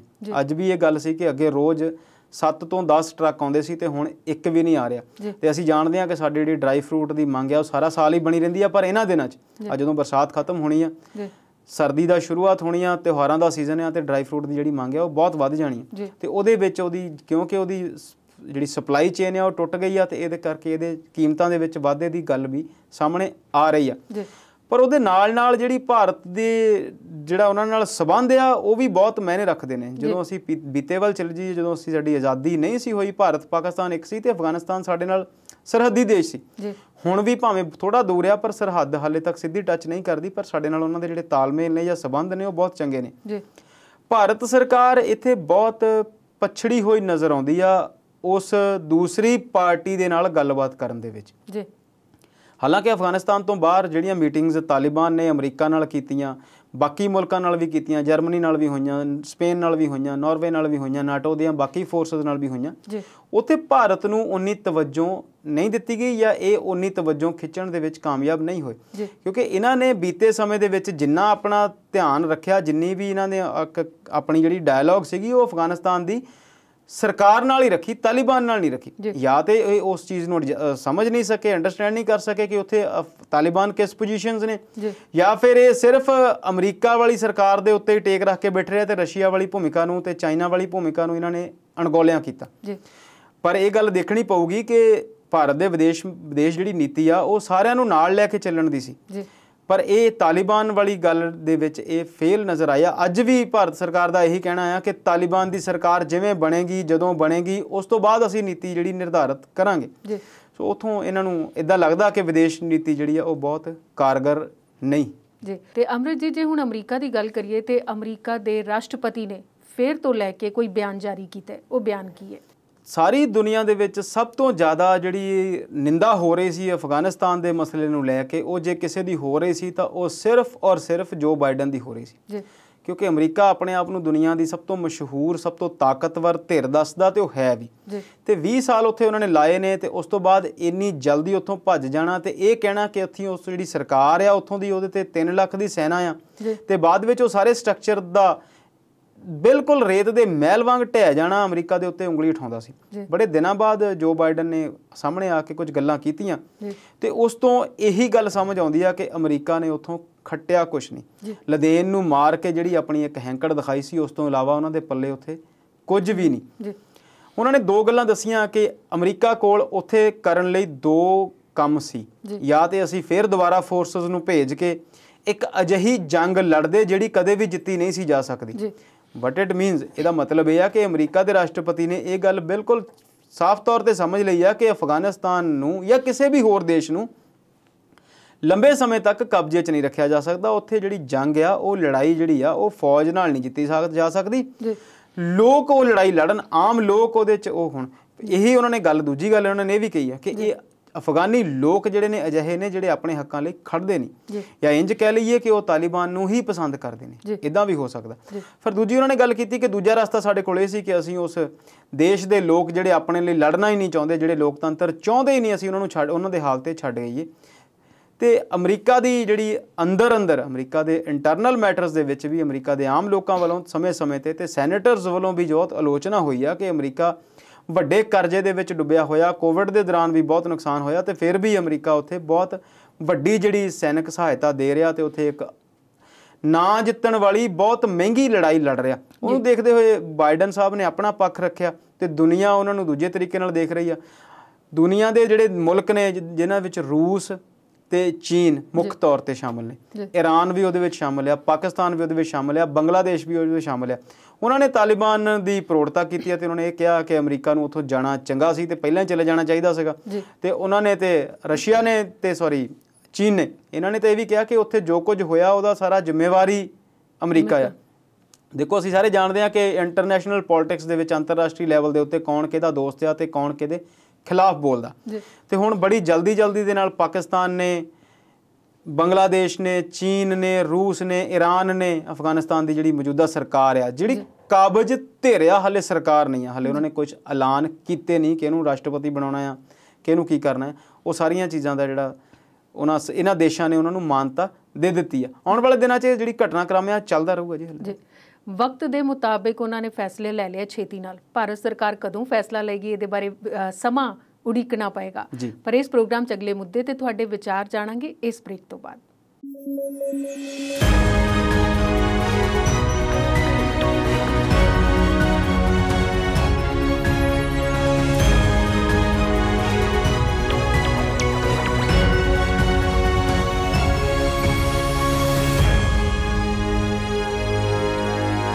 ਬ੍ਰੇਕ ਤੋਂ ਬਾਅਦ ਵਿਚਾਰ ਚਰਚਾ ਪ੍ਰੋਗਰਾਮ ਦੇ ਆਖਰੀ ਹਿੱਸੇ 'ਚ ਦਰਸ਼ਕਾਂ ਦਾ ਸਵਾਗਤ ਕਰਦੇ ਹਾਂ। ਤੇ ਅੰਮ੍ਰਿਤ ਜੀ, ਹੁਣ ਗੱਲ ਉਸ ਮੁੱਦੇ ਦੀ ਕਰਨੇ ਆ ਜਿਹਨੇ ਮੌਨਸੂਨ ਸੈਸ਼ਨ ਨੂੰ ਪੂਰੀ ਤਰ੍ਹਾਂ ਰੋਕ ਠੋਕ ਕੇ ਰੱਖ ਦਿੱਤਾ ਸੀ। ਤੇ ਪੈਗਸਸ ਜਾਸੂਸੀ ਮਾਮਲੇ ਨੂੰ ਲੈ ਕੇ ਸੁਪਰੀਮ ਕੋਰਟ ਨੇ ਕੇਂਦਰ ਨੂੰ ਕੁਝ ਨਵਾਂ ਕਿਹਾ ਹੈ। ਪਰਮਿੰਦਰ ਜੀ, ਪੈਗਸਸ ਦੇ ਮੁੱਦੇ ਤੋਂ ਪਹਿਲਾਂ ਜੇ ਮੈਂ ਤੁਹਾਨੂੰ ਇੱਕ ਅਫਗਾਨਿਸਤਾਨ ਦੀ ਹਿਸਟਰੀ ਦੀ ਥੋੜ੍ਹੀ ਜਿਹੀ ਕੋਈ ਗੱਲ ਦੱਸਾਂ, ਜੇ 2-4 ਮਿੰਟ ਉਹਦੇ 'ਚ ਆਪਾਂ ਗੱਲ ਕਰੀਏ ਤਾਂ ਮੈਨੂੰ ਲੱਗਦਾ ਕਿ ਦਰਸ਼ਕਾਂ ਨੂੰ ਵੀ ਉਹ ਗੱਲ ਚੰਗੀ ਲੱਗੂਗੀ ਤੇ ਮੈਨੂੰ ਖੁਦ ਨੂੰ ਵੀ ਉਹ ਗੱਲ ਲੱਗਾ ਕਿ ਦੱਸਣ ਵਾਲੀ ਆ। ਚਲੋ ਜ਼ਰੂਰ।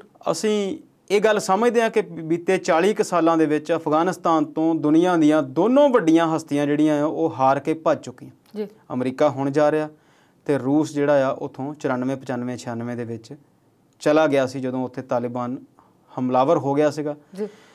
ਪਰ ਜੇ ਅਸੀਂ ਉਸ ਤੋਂ ਪਿੱਛੇ ਜਾਈਏ, ਇਤਿਹਾਸ 'ਚ ਤੁਸੀਂ ਜਿੰਨਾ ਕਹੋ ਪਿੱਛੇ ਚਲੇ ਜਾਈਏ, ਕਿ 200 ਸਾਲ ਵੀ ਪਿੱਛੇ ਚਲੇ ਜਾਈਏ ਤੇ ਉੱਥੇ ਇਸ ਤੋਂ ਪਹਿਲਾਂ 3 ਵਾਰ ਸਾਡੀ ਇੱਕ ਹੋਰ ਦੁਨੀਆ ਦੀ ਵੱਡੀ ਸ਼ਕਤੀ ਜਿਹੜੀ ਆ ਉਹ ਹਾਰ ਚੁੱਕੀ ਆ ਅਫਗਾਨਿਸਤਾਨ 'ਚ।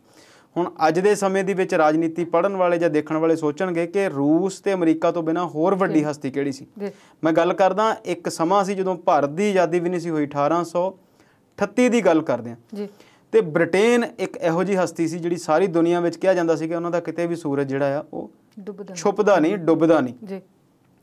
ਤੇ ਉਦੋਂ ਅੰਗਰੇਜ਼ ਜਾਂ ਬ੍ਰਿਟੇਨ ਜਾਂ ਇੰਗਲੈਂਡ ਕਹਿ ਲਈਏ ਜਾਂ ਇਹਨੂੰ UK ਕਹਿੰਦੇ ਆ, ਉਹ ਕਰਾਊਨ ਦੇ ਨਾਮ ਨਾਲ ਰਾਜ ਨਹੀਂ ਸੀ ਕਰਦਾ। ਈਸਟ ਇੰਡੀਆ ਕੰਪਨੀ ਜਿਹੜੀ ਆ ਉਹ ਇਹੋ ਜਿਹੇ ਕੰਮ ਕਰਦੀ ਸੀ।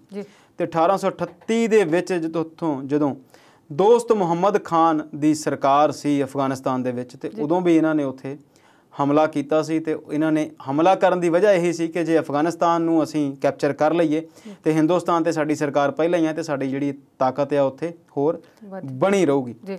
ਪਰ ਉਦੋਂ ਵੀ ਇਹਨਾਂ ਨੇ ਦੋਸਤ ਮੁਹੰਮਦ ਖਾਨ ਨੂੰ ਫੜ ਕੇ ਇੰਡੀਆ ਲੈ ਆਂਦਾ ਤੇ ਉੱਥੇ ਉਹਦੀ ਜਗ੍ਹਾ ਤੇ ਮੁਹੰਮਦ ਸ਼ੁਜਾ ਨੂੰ ਸਰਕਾਰ ਬਣਾਤਾ। ਇੱਕ ਕਠਪੁਤਲੀ ਸਰਕਾਰ ਅੰਗਰੇਜ਼ਾਂ ਨੇ ਬਣਾਤੀ।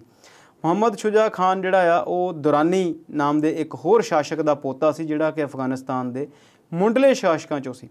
ਪਰ ਅਫਗਾਨੀ ਕਬੀਲਿਆਂ ਨੇ ਉਸ ਗੱਲ ਦੀ ਵੀ ਪਰਵਾਹ ਨਹੀਂ ਕੀਤੀ ਤੇ 38 ਤੋਂ ਬਾਅਦ 41, 42, 43 4-5 ਸਾਲ ਦੇ ਅੰਦਰ ਅੰਦਰ ਹੀ ਕਬੀਲਿਆਂ ਨੇ ਉਹ ਜਿਹੜੀ ਅੰਗਰੇਜ਼ ਦੀ ਉੱਥੇ ਸਰਕਾਰ ਸੀ, ਅੰਗਰੇਜ਼ ਦੀ ਜਿਹੜੀ ਫੌਜ ਵੀ ਉੱਥੇ ਵਿੱਚ ਸ਼ਾਮਲ ਸੀ, ਅੰਗਰੇਜ਼ੀ ਲੋਕ ਵੀ ਸ਼ਾਮਲ ਸੀ ਤੇ ਜਿਹੜਾ ਉਹ ਮੁਹੰਮਦ ਸ਼ੁਜਾ ਸੀ ਉਹਨੂੰ ਵੀ ਮਾਰ ਦਿੱਤਾ।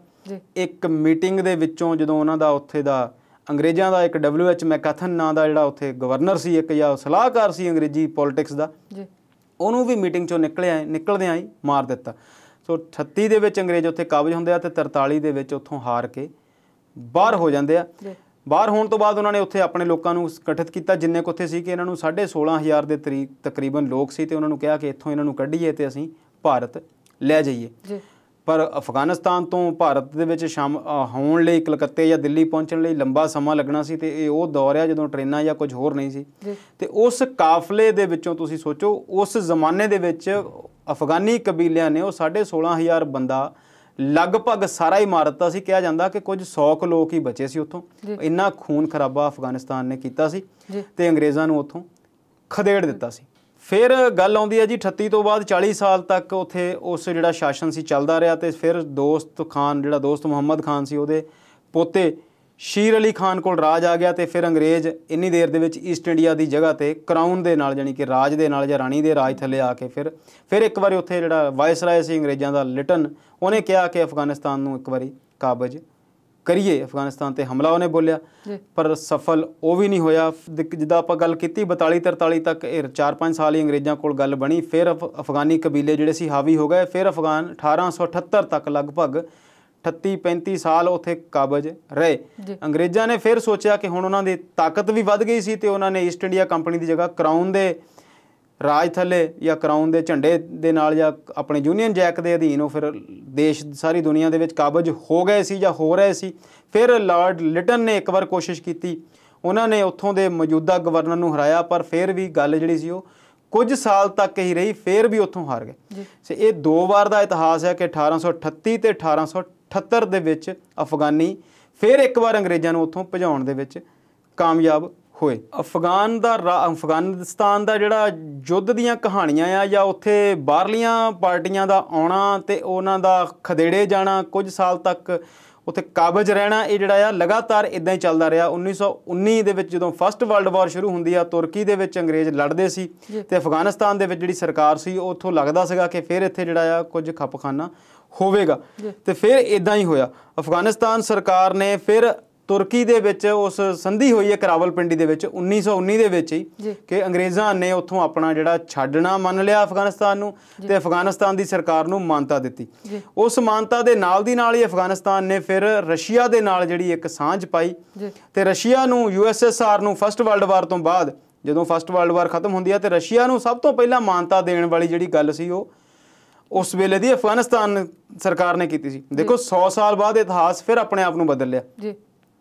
ਇੱਕ ਸਮਾਂ ਸੀ 1919 ਦੇ ਵਿੱਚ ਜਦੋਂ ਫਸਟ ਵਰਲਡ ਵਾਰ ਖਤਮ ਹੁੰਦੀ ਆ ਤੇ ਰਸ਼ੀਆ ਨੂੰ ਮਾਨਤਾ ਸਭ ਤੋਂ ਪਹਿਲਾਂ ਅਫਗਾਨਿਸਤਾਨ ਦਿੰਦਾ ਤੇ 102 ਸਾਲ ਬਾਅਦ 2021 ਦੇ ਵਿੱਚ ਜਦੋਂ ਅਫਗਾਨਿਸਤਾਨ ਦੇ ਵਿੱਚੋਂ ਅਮਰੀਕਾ ਛੱਡ ਕੇ ਜਾ ਰਿਹਾ ਤੇ ਉਹਨਾਂ ਨੂੰ ਜਿਹੜੀ ਮਾਨਤਾ ਆ ਉਹ ਰਸ਼ੀਆ ਸਭ ਤੋਂ ਪਹਿਲਾਂ ਦੇ ਰਿਹਾ। ਔਰ ਹਾਲਾਂਕਿ ਉਹ ਰਸ਼ੀਆ USSR ਨਾ ਹੋ ਕੇ ਰੂਸ ਇੱਕ ਵੱਡਾ ਮੁਲਕ ਹੈ। ਇੱਦਾਂ ਹੀ ਜਿਹੜੀ ਇਹ ਜਿਹੜੀ ਲੜਾਈ ਝਗੜਾ ਅਫਗਾਨਿਸਤਾਨ ਦਾ ਚੱਲਦਾ ਰਿਹਾ ਬਹੁਤ ਲੰਬੇ ਸਮੇਂ ਤੱਕ ਅਫਗਾਨ ਫਿਰ ਕਾਬਜ ਰਹੇ ਆ ਤੇ ਰਸ਼ੀਆ ਦੀ ਹੀ ਮਦਦ ਨਾਲ ਨੂਰ ਮੁਹੰਮਦ ਤਰਾਕੀ 1978 ਦੇ ਵਿੱਚ ਉੱਥੇ ਜਿਹੜੀ ਸਰਕਾਰ ਬਣਾਉਣ 'ਚ ਕਾਬਜ ਹੁੰਦਾ। ਤਰਾਕੀ ਕਿਉਂਕਿ ਰਸ਼ੀਆ ਦੀ ਮਦਦ ਨਾਲ ਆਇਆ ਸੀ ਤੇ ਉਹਦੀ ਜਿਹੜਾ ਝੁਕਾਅ ਸੀਗਾ ਉਹ ਵੀ ਥੋੜ੍ਹਾ ਜਿਹਾ ਲਿਬਰਲਾਈਜੇਸ਼ਨ ਵਾਲੇ ਪਾਸੇ ਸੀ। ਉਹਨੇ ਫਿਰ ਉਦੋਂ ਕੀਤਾ ਕਿ ਜਿਹੜਾ ਸਕੂਲਾਂ ਦੇ ਵਿੱਚ ਔਰਤਾਂ ਨੂੰ ਪੜ੍ਹਨਾ ਜਾਂ ਫਿਰ ਹੋਰ ਕੰਮਾਂ ਦੇ ਵਿੱਚ ਔਰਤਾਂ ਦੀ ਸ਼ਮੂਲੀਅਤ ਨੂੰ ਲਾਜ਼ਮੀ ਬਣਾਇਆ। ਪਰ ਉੱਥੋਂ ਦੇ ਜਿਹੜੇ ਕੱਟੜਪੰਥੀ ਸੀ ਉਹਨਾਂ ਨੂੰ ਫਿਰ ਇਹ ਗੱਲ ਜਿਹੜੀ ਆ ਸਮਝ ਨਹੀਂ ਆਈ ਜਾਂ ਚੰਗੀ ਨਹੀਂ ਲੱਗੀ, ਉਹਨਾਂ ਨੇ ਇਹਦਾ ਵਿਰੋਧ ਕੀਤਾ। ਕੱਟੜਪੰਥੀਆਂ ਨੇ ਨੂਰ ਮੁਹੰਮਦ ਤਰਾਕੀ ਦੇ ਉੱਤੇ ਹਮਲੇ ਕੀਤੇ। ਹਮਲਿਆਂ ਦੇ ਵਿੱਚ ਉਹਦੇ ਤੋਂ ਕੁਝ ਸਟੇਟਾਂ ਜਿਹੜੀਆਂ ਖੋਹ ਵੀ ਲਈਆਂ ਗਈਆਂ ਪਰ ਉਹ ਤਾਕਤਵਰ ਸੀ, ਉਹਨੇ ਆਪਣਾ ਥੋੜ੍ਹਾ ਬਹੁਤਾ ਬਚਾਅ ਵੀ ਕੀਤਾ। ਪਰ ਉਹਨੂੰ ਇਸ ਗੱਲ ਦਾ ਬਹੁਤ ਗੁੱਸਾ ਲੱਗਾ ਕਿ ਕੱਟੜਪੰਥੀ ਜਿਹੜੇ ਆ ਉਹ ਮੇਰੇ ਨਾਲ ਸੁਲ੍ਹਾ ਨਹੀਂ ਕਰਦੇ ਜਾਂ ਮੇਰੀ ਸਰਕਾਰ ਨੂੰ ਚੈਲੰਜ ਕਰਦੇ ਆ।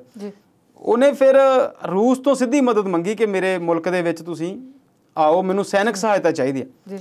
ਰਸ਼ੀਆ ਦੇ ਉਦੋਂ ਦੇ ਪ੍ਰਧਾਨ ਮੰਤਰੀ ਨੇ ਕਿਹਾ ਕਿ ਇਹ ਗੱਲ ਠੀਕ ਨਹੀਂ ਹੋਵੇਗੀ ਜੇ ਅਸੀਂ ਆਵਾਂਗੇ, ਪਰ ਉਹ ਐਡਾ ਤਾਕਤ ਦੇ ਵਿੱਚ ਸੀ ਜਾਂ ਐਡਾ ਕਾਲਾ ਸੀਗਾ ਅਫਗਾਨਿਸਤਾਨ ਦੇ ਜਿਹੜੇ ਤਾਲਿਬਾਨੀ ਸੀ ਜਾਂ ਜਿਹੜੇ ਉਦੋਂ ਦੇ ਕੱਟੜਪੰਥੀ ਸੀ ਉਹਨਾਂ ਨੂੰ ਹਰਾਉਣ ਲਈ। ਉਹ ਕਹਿੰਦਾ ਤੁਸੀਂ ਕੋਈ ਗੱਲ ਨਹੀਂ, ਤੁਸੀਂ ਰਸ਼ੀਆ ਦੇ ਵਿੱਚ ਜਿਹੜੇ ਤਜ਼ਾਕਿਸਤਾਨ ਜਾਂ ਕਜ਼ਾਕਿਸਤਾਨ ਦੇ ਬਸ਼ਿੰਦੇ ਨੇ ਉਹਨਾਂ ਦੀ ਜਿਹੜੀਆਂ ਸ਼ਕਲਾਂ ਸੂਰਤਾਂ ਅਫਗਾਨੀਆਂ ਵਰਗੀਆਂ ਨੇ, ਤੁਸੀਂ ਉਹਨਾਂ ਨੂੰ ਅਫਗਾਨੀ ਸੈਨਾ ਦੀ ਸ਼ਕਲ ਦੇ ਵਿੱਚ ਭੇਜ ਦਿਓ, ਉਹਨਾਂ ਨੂੰ ਅਫਗਾਨੀ ਵਰਦੀਆਂ ਪਾ ਕੇ ਭੇਜ ਦਿਓ। ਪਰ ਤੁਸੀਂ ਜਾਣਦੇ ਆ ਕਿ ਇਹੋ ਜਿਹੀਆਂ ਗੱਲਾਂ ਜਿਹੜੀਆਂ ਲੁਕੀਆਂ ਨਹੀਂ ਰਹਿੰਦੀਆਂ। ਅਸੀਂ ਕਾਰਗਿਲ ਜੰਗ ਦੇ ਦੌਰਾਨ ਦੇਖਿਆ ਕਿ ਜਿਹੜੇ ਪਾਕਿਸਤਾਨ ਆਰਮੀ ਦੇ ਲੋਕ ਸੀਗੇ, ਹਾਲਾਂਕਿ ਉਹ ਆਤੰਕਵਾਦੀਆਂ ਵਾਲੀ ਡਰੈਸ ਦੇ ਵਿੱਚ ਸੀ, ਪਰ ਸਾਰੀ ਦੁਨੀਆ ਨੂੰ ਬੜੀ ਜਲਦੀ ਪਤਾ ਲੱਗ ਗਿਆ ਸੀ। ਸੋ ਇਹੀ ਘਟਨਾ ਜਿਹੜੀ ਆ 1979 ਦੇ ਵਿੱਚ ਵੀ ਹੋਈ। USSR ਦੇ ਨੇ ਉਹਨਾਂ ਨੇ ਇੱਕ ਮੁਜਬੈਟ ਨਾਂ ਦੀ ਫਿਰ ਬਟਾਲੀਅਨ ਬਣਾਈ, ਜਿਹਨੂੰ ਮੁਸਲਿਮ ਬਟਾਲੀਅਨ ਕਿਹਾ ਜਾਂਦਾ ਸੀ। ਉਹਨਾਂ ਨੇ ਫਿਰ ਉਹਨਾਂ ਤਾਲਿਬਾਨੀਆਂ ਨੂੰ ਹਰਾਇਆ ਜਾਂ ਕੱਟੜਪੰਥੀਆਂ ਨੂੰ ਹਰਾਇਆ ਤੇ ਨੂਰ ਮੁਹੰਮਦ ਤਰਾਕੀ ਨੂੰ ਫਿਰ ਸੱਤਾ ਦਿੱਤੀ। ਪਰ ਉਹਨਾਂ ਨੇ ਫਿਰ ਜਲਦੀ ਹੀ ਨੂਰ ਮੁਹੰਮਦ ਤਰਾਕੀ ਦਾ ਜਿਹੜਾ ਕਤਲ ਕਰ ਦਿੱਤਾ ਗਿਆ ਤੇ ਜਿਹੜਾ ਦਾ ਪ੍ਰਧਾਨ ਮੰਤਰੀ ਸੀ ਅਮੀਨ, ਉਹਨੇ ਉੱਥੇ ਸੱਤਾ ਜਿਹੜੀ ਸੀ ਫਿਰ ਹਥਿਆ ਲਈ। ਫਿਰ ਰੌਲਾ ਜਲਦੀ ਇਹ ਪੈ ਗਿਆ ਕਿ ਤਰਾਕੀ ਦਾ ਜਿਹੜਾ ਕਤਲ ਆ ਉਹ ਰਸ਼ੀਆ ਨੇ ਨਹੀਂ ਕੀਤਾ ਜਾਂ ਉਹਨਾਂ ਤਾਲਿਬਾਨੀਆਂ ਨੇ ਨਹੀਂ ਕੀਤਾ, ਉਹਦਾ ਕਤਲ ਕਰਾਉਣ ਦੇ ਵਿੱਚ ਅਮਰੀਕਾ ਦਾ ਵੱਡਾ ਹੱਥ ਸੀ। ਤੋ ਇਹ ਸਾਰੀਆਂ ਗੱਲਾਂ ਜਿਹੜੀਆਂ ਅਸੀਂ ਜਦੋਂ 100, 150, 200 ਸਾਲ ਦਾ ਇਤਿਹਾਸ ਦੇਖਦੇ ਹਾਂ, ਉੱਥੇ ਨਾ ਤੇ ਅਮਰੀਕਾ ਨੇ ਕਦੇ ਆਪਣਾ ਬਹੁਤੇ ਲੰਬੇ ਸਮੇਂ ਤੱਕ ਪੈਰ ਲੱਗੇ, ਨਾ ਰਸ਼ੀਆ ਦੇ ਲੱਗੇ ਤੇ ਨਾ ਬ੍ਰਿਟੇਨ ਦੇ ਲੱਗੇ। ਇਸੇ ਕਰਕੇ ਹੁਣ ਸਾਰੇ ਜਿਹੜੇ ਨੇ ਐਨਾਲਿਸਟ ਨੇ ਜਾਂ ਜੋ ਵੀ ਇਹਦੇ ਬਾਰੇ ਵਿਚਾਰ ਰੱਖਦੇ ਨੇ, ਅੰਤਰਰਾਸ਼ਟਰੀ ਚੀਜ਼ਾਂ ਨੂੰ, ਖਬਰਾਂ ਨੂੰ ਪੜ੍ਹਦੇ ਵਿਚਾਰਦੇ ਨੇ, ਉਹ ਇਹ ਗੱਲ ਕਹਿ ਰਹੇ ਨੇ ਕਿ ਅਫਗਾਨਿਸਤਾਨ ਦਾ ਜਿਹੜਾ ਆਉਣ ਵਾਲਾ ਸਮਾਂ ਆ ਉਹ ਕਿੱਦਾਂ ਦਾ ਹੋਵੇਗਾ ਉਹ ਬਾਅਦ ਦੀ ਗੱਲ ਆ। ਪਰ ਚੀਨ ਤੇ ਪਾਕਿਸਤਾਨ ਜਿਹੋ ਜਿਹੀ ਰੁਚੀ ਰੱਖ ਰਹੇ ਨੇ, ਇਹਦਾ ਆਉਣ ਵਾਲੇ ਸਮੇਂ ਦੇ ਵਿੱਚ ਨੁਕਸਾਨ ਜਿਹੜਾ ਇਹਨਾਂ ਨੂੰ ਵੀ ਪਹੁੰਚਾਉਣਾ ਪੈ ਸਕਦਾ, ਕਿਉਂਕਿ ਅਫਗਾਨੀ ਜਿਹੜੇ ਨੇ ਉਹ ਬਹੁਤੀ ਦੇਰ ਤੱਕ ਕਿਸੇ ਦੀ ਵੀ ਗੱਲ ਮੰਨਦੇ ਨਹੀਂ। ਉਹਨਾਂ ਦੇ ਜਿਹੜੇ ਕਾਇਦੇ ਕਾਨੂੰਨ ਨੇ ਉਹ ਆਪ ਦੇ ਆਪਣੇ ਤਰੀਕੇ ਦੇ। ਤੇ ਅੰਮ੍ਰਿਤਪਾਲ ਸ਼ਰਮਾ ਜੀ, ਅਫਗਾਨਿਸਤਾਨ ਦੇ ਇਤਿਹਾਸ ਦੇ ਬਾਰੇ ਤਾਂ ਤੁਸੀਂ ਬੜਾ ਸੋਹਣਾ ਚਾਨਣਾ ਪਾ ਦਿੱਤਾ ਹੈ, ਤੇ ਹੁਣ ਪੈਗਸਸ ਦੇ ਮਾਮਲੇ ਦੀ ਗੱਲ ਕਰੀਏ ਤੇ ਸੁਪਰੀਮ ਕੋਰਟ ਨੇ ਕੇਂਦਰ ਨੂੰ ਕੀ ਕਿਹਾ ਇਸ ਮਾਮਲੇ ਨੂੰ ਲੈ? ਅਫਗਾਨਿਸਤਾਨ ਦੀ ਗੱਲ ਲਗਭਗ ਜਿਹੜੀ ਇਤਿਹਾਸ ਸੀ ਤੁਹਾਨੂੰ ਦੱਸਿਆ, ਉਹਦੇ 'ਚ ਥੋੜ੍ਹੀ ਜਿਹੀ ਗੱਲ ਰਹਿ ਗਈ ਸੀ। ਜਿਹੜਾ ਹਾਫਿਜ਼ ਅਲ ਅਮੀਨ ਜਿਹਨੂੰ ਫਿਰ ਅਮਰੀਕਾ ਨੇ ਬਣਾਇਆ ਸੀ, ਉਹਨੂੰ ਵੀ ਥੋੜ੍ਹੀ ਦੇਰ ਹੀ ਰਹਿਣ ਦਾ ਮੌਕਾ ਮਿਲਿਆ। ਅਫਗਾਨਿਸਤਾਨ ਦੇ ਵਿੱਚ ਕੋਕਾ ਕੋਲਾ ਉਦੋਂ ਬਹੁਤ ਮਸ਼ਹੂਰ ਸੀ ਤੇ ਰਸ਼ੀਆ ਨੇ ਫਿਰ ਪਲਾਨ ਬਣਾਇਆ ਕਿ ਇਹਨੂੰ ਕੋਕ ਦੇ ਵਿੱਚ ਜ਼ਹਿਰ ਪਾ ਕੇ ਮਾਰ ਦਿੱਤਾ ਜਾਵੇ। ਉਹਦੀ ਕਿਸਮਤ ਚੰਗੀ ਸੀ, ਕੋਕ ਦੇ ਵਿੱਚੋਂ ਤਾਂ ਉਹ ਬਚ ਗਿਆ, ਪਰ ਫਿਰ ਦਸੰਬਰ 80 ਦੇ ਵਿੱਚ ਹਾਫਿਜ਼ ਉਲ ਅਮੀਨ ਨੂੰ ਰਸ਼ੀਆ ਦੀਆਂ ਗਾਰਡਸ ਨੇ ਉਸੇ ਪ੍ਰੈਜ਼ੀਡੈਂਸ਼ੀਅਲ ਮਹਿਲ ਦੇ ਵਿੱਚ ਅੰਦਰ ਜਾ ਕੇ ਆਪ ਮਾਰ ਦਿੱਤਾ ਸੀਗਾ। ਤੇ ਫਿਰ ਉੱਥੇ ਰਸ਼ੀਆ ਜਿਹੜਾ ਹੈ ਕੁਛ ਦੇਰ ਤੱਕ ਰਿਹਾ, ਉਸ ਤੋਂ ਬਾਅਦ ਫਿਰ ਤਾਲਿਬਾਨ ਦਾ ਕਬਜ਼ਾ ਉੱਥੇ ਹੁੰਦਾ। ਇਹ ਜਿਹੜਾ ਮਹਿਲ ਆ, ਇਹਦੀ ਜਿਹੜੀ ਹਿੰਸਾ ਨਾਲ ਤਾਲੁਕਾਤ ਆ, ਤੁਸੀਂ ਸਮਝ ਲਓ ਵੀ 200 ਸਾਲ ਤੋਂ ਜਿਹੜੇ ਆ ਇੱਦਾਂ ਹੀ ਚੱਲ ਰਹੇ ਆ। ਹੁਣ ਅਸੀਂ ਅੱਜ ਦੇ ਆਖਰੀ ਮੁੱਦੇ ਦੀ ਗੱਲ ਕਰਦੇ ਹਾਂ। ਪੈਗਾਸਸ ਬਿਲਕੁਲ ਠੀਕ ਹੈ ਜੀ, ਇੱਕ ਉੱਡਣ ਵਾਲਾ ਘੋੜਾ ਆ, ਉਹਨੇ ਸਾਰੀ ਦੁਨੀਆ ਨੂੰ ਉੱਡਣ ਲਾਇਆ ਹੋਇਆ। ਪੈਗਾਸਸ ਦੇ ਵਿੱਚ ਬਹੁਤ ਸਾਰੀਆਂ 8-10 ਪਟੀਸ਼ਨਸ ਜਿਹੜੀਆਂ ਨੇ ਉਹ ਸੁਪਰੀਮ ਕੋਰਟ ਦੇ ਵਿੱਚ ਨੇ। 2-3 ਸੁਣਵਾਈਆਂ ਹੋਈਆਂ ਤੇ ਫਾਈਨਲੀ ਕੱਲ ਸੁਪਰੀਮ ਕੋਰਟ ਨੇ ਕੇਂਦਰ ਸਰਕਾਰ ਨੂੰ ਇੱਕ ਨੋਟਿਸ ਭੇਜ ਦਿੱਤਾ ਕਿ ਤੁਸੀਂ ਆਪਣਾ ਜਿਹੜਾ ਜਵਾਬ ਦਾਵਾ ਉਹਦੇ 'ਚ ਦਿਓ। ਪੈਗਾਸਸ ਦੇ ਮਾਮਲੇ ਦੇ ਵਿੱਚ ਹੁਣ ਸੁਪਰੀਮ ਕੋਰਟ ਨੇ ਕੇਂਦਰ ਨੂੰ ਕਿਹਾ, ਕੇਂਦਰ ਉੱਥੇ ਕੀ ਐਫੀਡੇਵਿਟ ਪਹਿਲਾਂ ਦੇ ਚੁੱਕੀ ਆ ਇੱਕ, ਤੇ ਦੁਬਾਰਾ ਕੋਈ ਨਵਾਂ ਐਫੀਡੇਵਿਟ ਦੇਣਗੇ ਕਿ ਨਹੀਂ ਦੇਣਗੇ, ਕੇਂਦਰ ਆਪਣਾ ਪੱਖ ਉੱਥੇ ਕਿਵੇਂ ਰੱਖਦਾ ਇਹ ਦੇਖਣ ਵਾਲੀ ਗੱਲ ਆ। ਪਰ ਇੱਕ ਹੋਰ ਜਿਹੜੀ ਮਜ਼ੇਦਾਰ ਗੱਲ ਇਹ ਆ ਕਿ RSS ਦੇ ਇੱਕ ਵੱਡੇ ਲੀਡਰ ਨੇ, ਕਿਸੇ ਸਮੇਂ ਪ੍ਰਚਾਰਕ ਰਹੇ ਨੇ ਤੇ ਉਹ ਸੰਗਠਨ ਮਹਾਮੰਤਰੀ ਵੀ ਰਹੇ ਨੇ। ਰਾਜਨੀਤੀ ਵਾਲੇ ਦਰਸ਼ਕ ਜਾਣਦੇ ਨੇ ਕਿ RSS ਦੇ ਵਿੱਚ ਜਿਹੜੇ ਸੰਘ ਪ੍ਰਮੁੱਖ ਤੋਂ ਬਾਅਦ ਜਿਹੜਾ ਦੂਸਰਾ ਸਭ ਤੋਂ ਵੱਡਾ ਅਹੁਦਾ ਆ ਉਹ ਸੰਗਠਨ ਮਹਾਮੰਤਰੀ ਦਾ ਹੈ, ਜਿਹੜੇ ਮੌਜੂਦਾ ਤੌਰ ਤੇ BL ਸੰਤੋਸ਼ ਨੇ। ਤੇ ਉਹ ਇੱਕ ਸਮੇਂ ਤੇ KN ਗੋਵਿੰਦਾਚਾਰਿਆ ਦੀ ਅਸੀਂ ਗੱਲ ਕਰਦੇ ਹਾਂ, ਉਹ ਸੰਗਠਨ ਦੇ ਮਹਾਮੰਤਰੀ ਸੀ। ਉਹਨਾਂ ਨੇ ਕੱਲ੍ਹ ਇੱਕ ਗੱਲ ਕੀਤੀ ਆ ਕਿ ਜਿਹੜਾ ਪੈਗਾਸਸ ਵਿਵਾਦ ਆ ਇਹ ਇੱਕ ਤਰ੍ਹਾਂ ਦਾ ਆਤੰਕਵਾਦ ਆ, ਇਹਦੀ ਜਿਹੜੀ ਵਰਤੋਂ ਆ ਉਹ ਜਿੱਦਾਂ ਹੋਣੀ ਚਾਹੀਦੀ ਸੀ ਉੱਦਾਂ ਨਹੀਂ ਹੋ ਰਹੀ। ਸੋ ਇਹ ਗੱਲ ਦੇਖਣੀ ਬਣਦੀ ਆ ਕਿ BJP ਦੇ ਆਪਣੇ ਵੱਡੇ ਲੋਕ ਵੀ ਇਸ ਗੱਲ ਦੀ ਜਿਹੜੀ ਚਰਚਾ ਆ ਉਹ ਕਰ ਰਹੇ ਨੇ। ਰਾਜਨੀਤੀ ਵਾਲਿਆਂ ਨੂੰ ਤਾਂ ਜਾਣਕਾਰੀ ਹੋਵੇਗੀ ਤੇ ਪਰ ਬਹੁਤੇ ਲੋਕ ਗੋਵਿੰਦਾਚਾਰਿਆ ਜੀ ਨੂੰ ਭੁੱਲ ਗਏ ਹੋਣਗੇ। ਮੈਂ ਦੱਸਣਾ ਚਾਹੁੰਦਾ ਕਿ ਵਾਜਪੇਈ ਦੀ ਮਿਨਿਸਟਰੀ ਦੇ ਵਿੱਚ ਜਦੋਂ ਵਾਜਪੇਈ ਸਾਹਿਬ ਸਰਕਾਰ ਸੀ ਉਦੋਂ RSS ਦੇ ਵਿੱਚ ਸੰਗਠਨ ਮਹਾਮੰਤਰੀ ਹੁੰਦੇ ਸੀ ਤੇ ਸੰਘ ਵੱਲੋਂ ਇੱਕ ਸੁਨੇਹਾ ਇਹਨਾਂ ਨੂੰ ਵਾਜਪੇਈ ਸਾਹਿਬ ਨੂੰ ਦੇਣ ਦਾ ਮੌਕਾ ਲੱਗਾ ਸੀ। ਇਹਨਾਂ ਨੂੰ ਇੱਕ ਸੁਨੇਹਾ ਦੇਣ ਭੇਜਿਆ ਸੀ। ਉਸ ਸੁਨੇਹੇ ਦੇ ਵਿੱਚ ਇਹ ਸੀਗਾ ਕਿ ਸੰਘ ਕਹਿੰਦਾ ਸੀਗਾ ਕਿ ਅਡਵਾਨੀ ਜਿਹੜੀ ਆ ਉਹਨਾਂ ਨੂੰ ਜਿਹੜੀ ਆ ਸੱਤਾ ਦੇਣੀ ਆ ਤੇ ਅਟਲ ਜੀ ਤੋਂ ਇਹ ਸੱਤਾ ਜਿਹੜੀ ਉਹ ਲੈਣੀ ਆ। ਇਹ ਸੁਨੇਹਾ ਦੇਣ ਗਏ ਸੀ ਤੇ ਸੁਨੇਹਾ ਇਹਨਾਂ ਨੇ ਦਿੱਤਾ ਤੇ ਪਰ ਇਹਨਾਂ ਨੂੰ ਇਹ ਨਹੀਂ ਪਤਾ ਸੀਗਾ ਕਿ ਮੈਨੂੰ ਇਸ ਸੁਨੇਹੇ ਦੇ ਲਈ ਬਲੀ ਦਾ ਬੱਕਰਾ ਬਣਨਾ ਪੈਣਾ। ਅਟਲ ਜੀ ਨੇ ਕੁਝ ਦਿਨਾਂ ਦੇ ਵਿੱਚ ਆਪਣੀਆਂ ਸਾਰੀਆਂ ਗੋਟੀਆਂ ਸੈੱਟ ਕਰ ਲਈਆਂ, ਪਰ ਇਹਨਾਂ ਨੂੰ ਫਿਰ ਉੱਥੋਂ ਉਸ ਅਹੁਦੇ ਤੋਂ ਹੱਥ ਧੋਣਾ ਪਿਆ ਸੀ। ਤੇ ਇਹਦੇ ਵਿੱਚ ਪ੍ਰਮੋਦ ਮਹਾਜਨ ਇੱਕ ਵੱਡੇ ਲੀਡਰ ਸੀ, ਉਹਨਾਂ ਦੇ ਨਾਲ ਇਹਨਾਂ ਦੀ ਇੱਕ ਰਿਸ਼ਤਿਆਂ ਦੀ ਜੰਗ ਵੀ ਸੀ, ਉਹਦੇ ਵਿੱਚ ਵੀ ਇਹਨਾਂ ਦਾ ਵੱਡਾ ਯੋਗਦਾਨ ਸੀ। ਬੜੀਆਂ ਲੰਬੀਆਂ ਚੌੜੀਆਂ ਕਹਾਣੀਆਂ ਆ, ਜਦੋਂ ਕਿਤੇ ਇੱਕ ਨਵਾਂ ਐਪੀਸੋਡ ਜਾਂ ਕੋਈ ਇੱਕ ਕੁਝ ਰਾਜਨੀਤੀ ਦੀਆਂ ਕੋਈ ਪੁਰਾਣੀਆਂ ਪਰਤਾਂ ਖੋਲ੍ਹਣ ਦੀ ਕੋਈ ਗੱਲ ਕਰਾਂਗੇ ਤੇ ਫਿਰ ਇਹਨਾਂ ਦੀ ਗੱਲ ਸੁਣਾਵਾਂਗੇ ਤੁਹਾਨੂੰ ਕਦੇ ਵਿਸਤਾਰ ਨਾਲ ਜੀ। ਤੇ ਅੰਮ੍ਰਿਤਪਾਲ ਸ਼ਰਮਾ ਜੀ, ਇਹ ਜਿਹੜੀ ਗੱਲ ਤੁਸੀਂ ਕੀਤੀ ਨਾ ਤਾਂ ਵਿਸਥਾਰ ਉਚੇਚੇ ਤੌਰ ਤੇ ਤੁਹਾਡੇ ਕੋਲ ਲਵਾਂਗੇ, ਸਕਰੀਨ ਤੇ ਭਾਵੇਂ ਨਾ ਆਵੇ, ਪਿੱਛੇ ਬੈਠ ਕੇ ਹੀ ਸੁਣ ਲਾਂਗੇ। ਪਰ ਇਸ ਵੇਲੇ ਇਸ ਪ੍ਰੋਗਰਾਮ ਦਾ ਸਮਾਂ ਮੁੱਕ ਰਿਹਾ, ਤੁਸੀਂ ਵੱਖ-ਵੱਖ ਮੁੱਦਿਆਂ ਤੇ ਆਪਣੇ ਵਿਚਾਰ ਸਾਂਝੇ ਕੀਤੇ, ਤੁਹਾਡਾ ਬਹੁਤ-ਬਹੁਤ ਧੰਨਵਾਦ। ਸ਼ੁਕਰੀਆ ਜੀ। ਸੋ ਦਰਸ਼ਕੋ, ਤੁਹਾਡਾ ਵੀ ਧੰਨਵਾਦ ਕਰਦੇ ਹਾਂ ਵਿਚਾਰ ਚਰਚਾ ਦੇ ਅੱਜ ਦੇ ਇਸ ਸਿਲਸਿਲੇ ਨਾਲ ਜੁੜਨ ਲਈ। ਨਵੇਂ ਮੁੱਦਿਆਂ ਨਾਲ ਫੇਰ ਤੋਂ ਹਾਜ਼ਰ ਹੋਵਾਂਗੇ। ਤੁਸੀਂ ਦੇਖਦੇ ਰਹੋ ਪੰਜਾਬੀ ਨੈਸ਼ਨਲ ਟੀਵੀ। ਉਮੀਦ ਤੁਹਾਡੀ, ਕੋਸ਼ਿਸ਼ ਸਾਡੀ।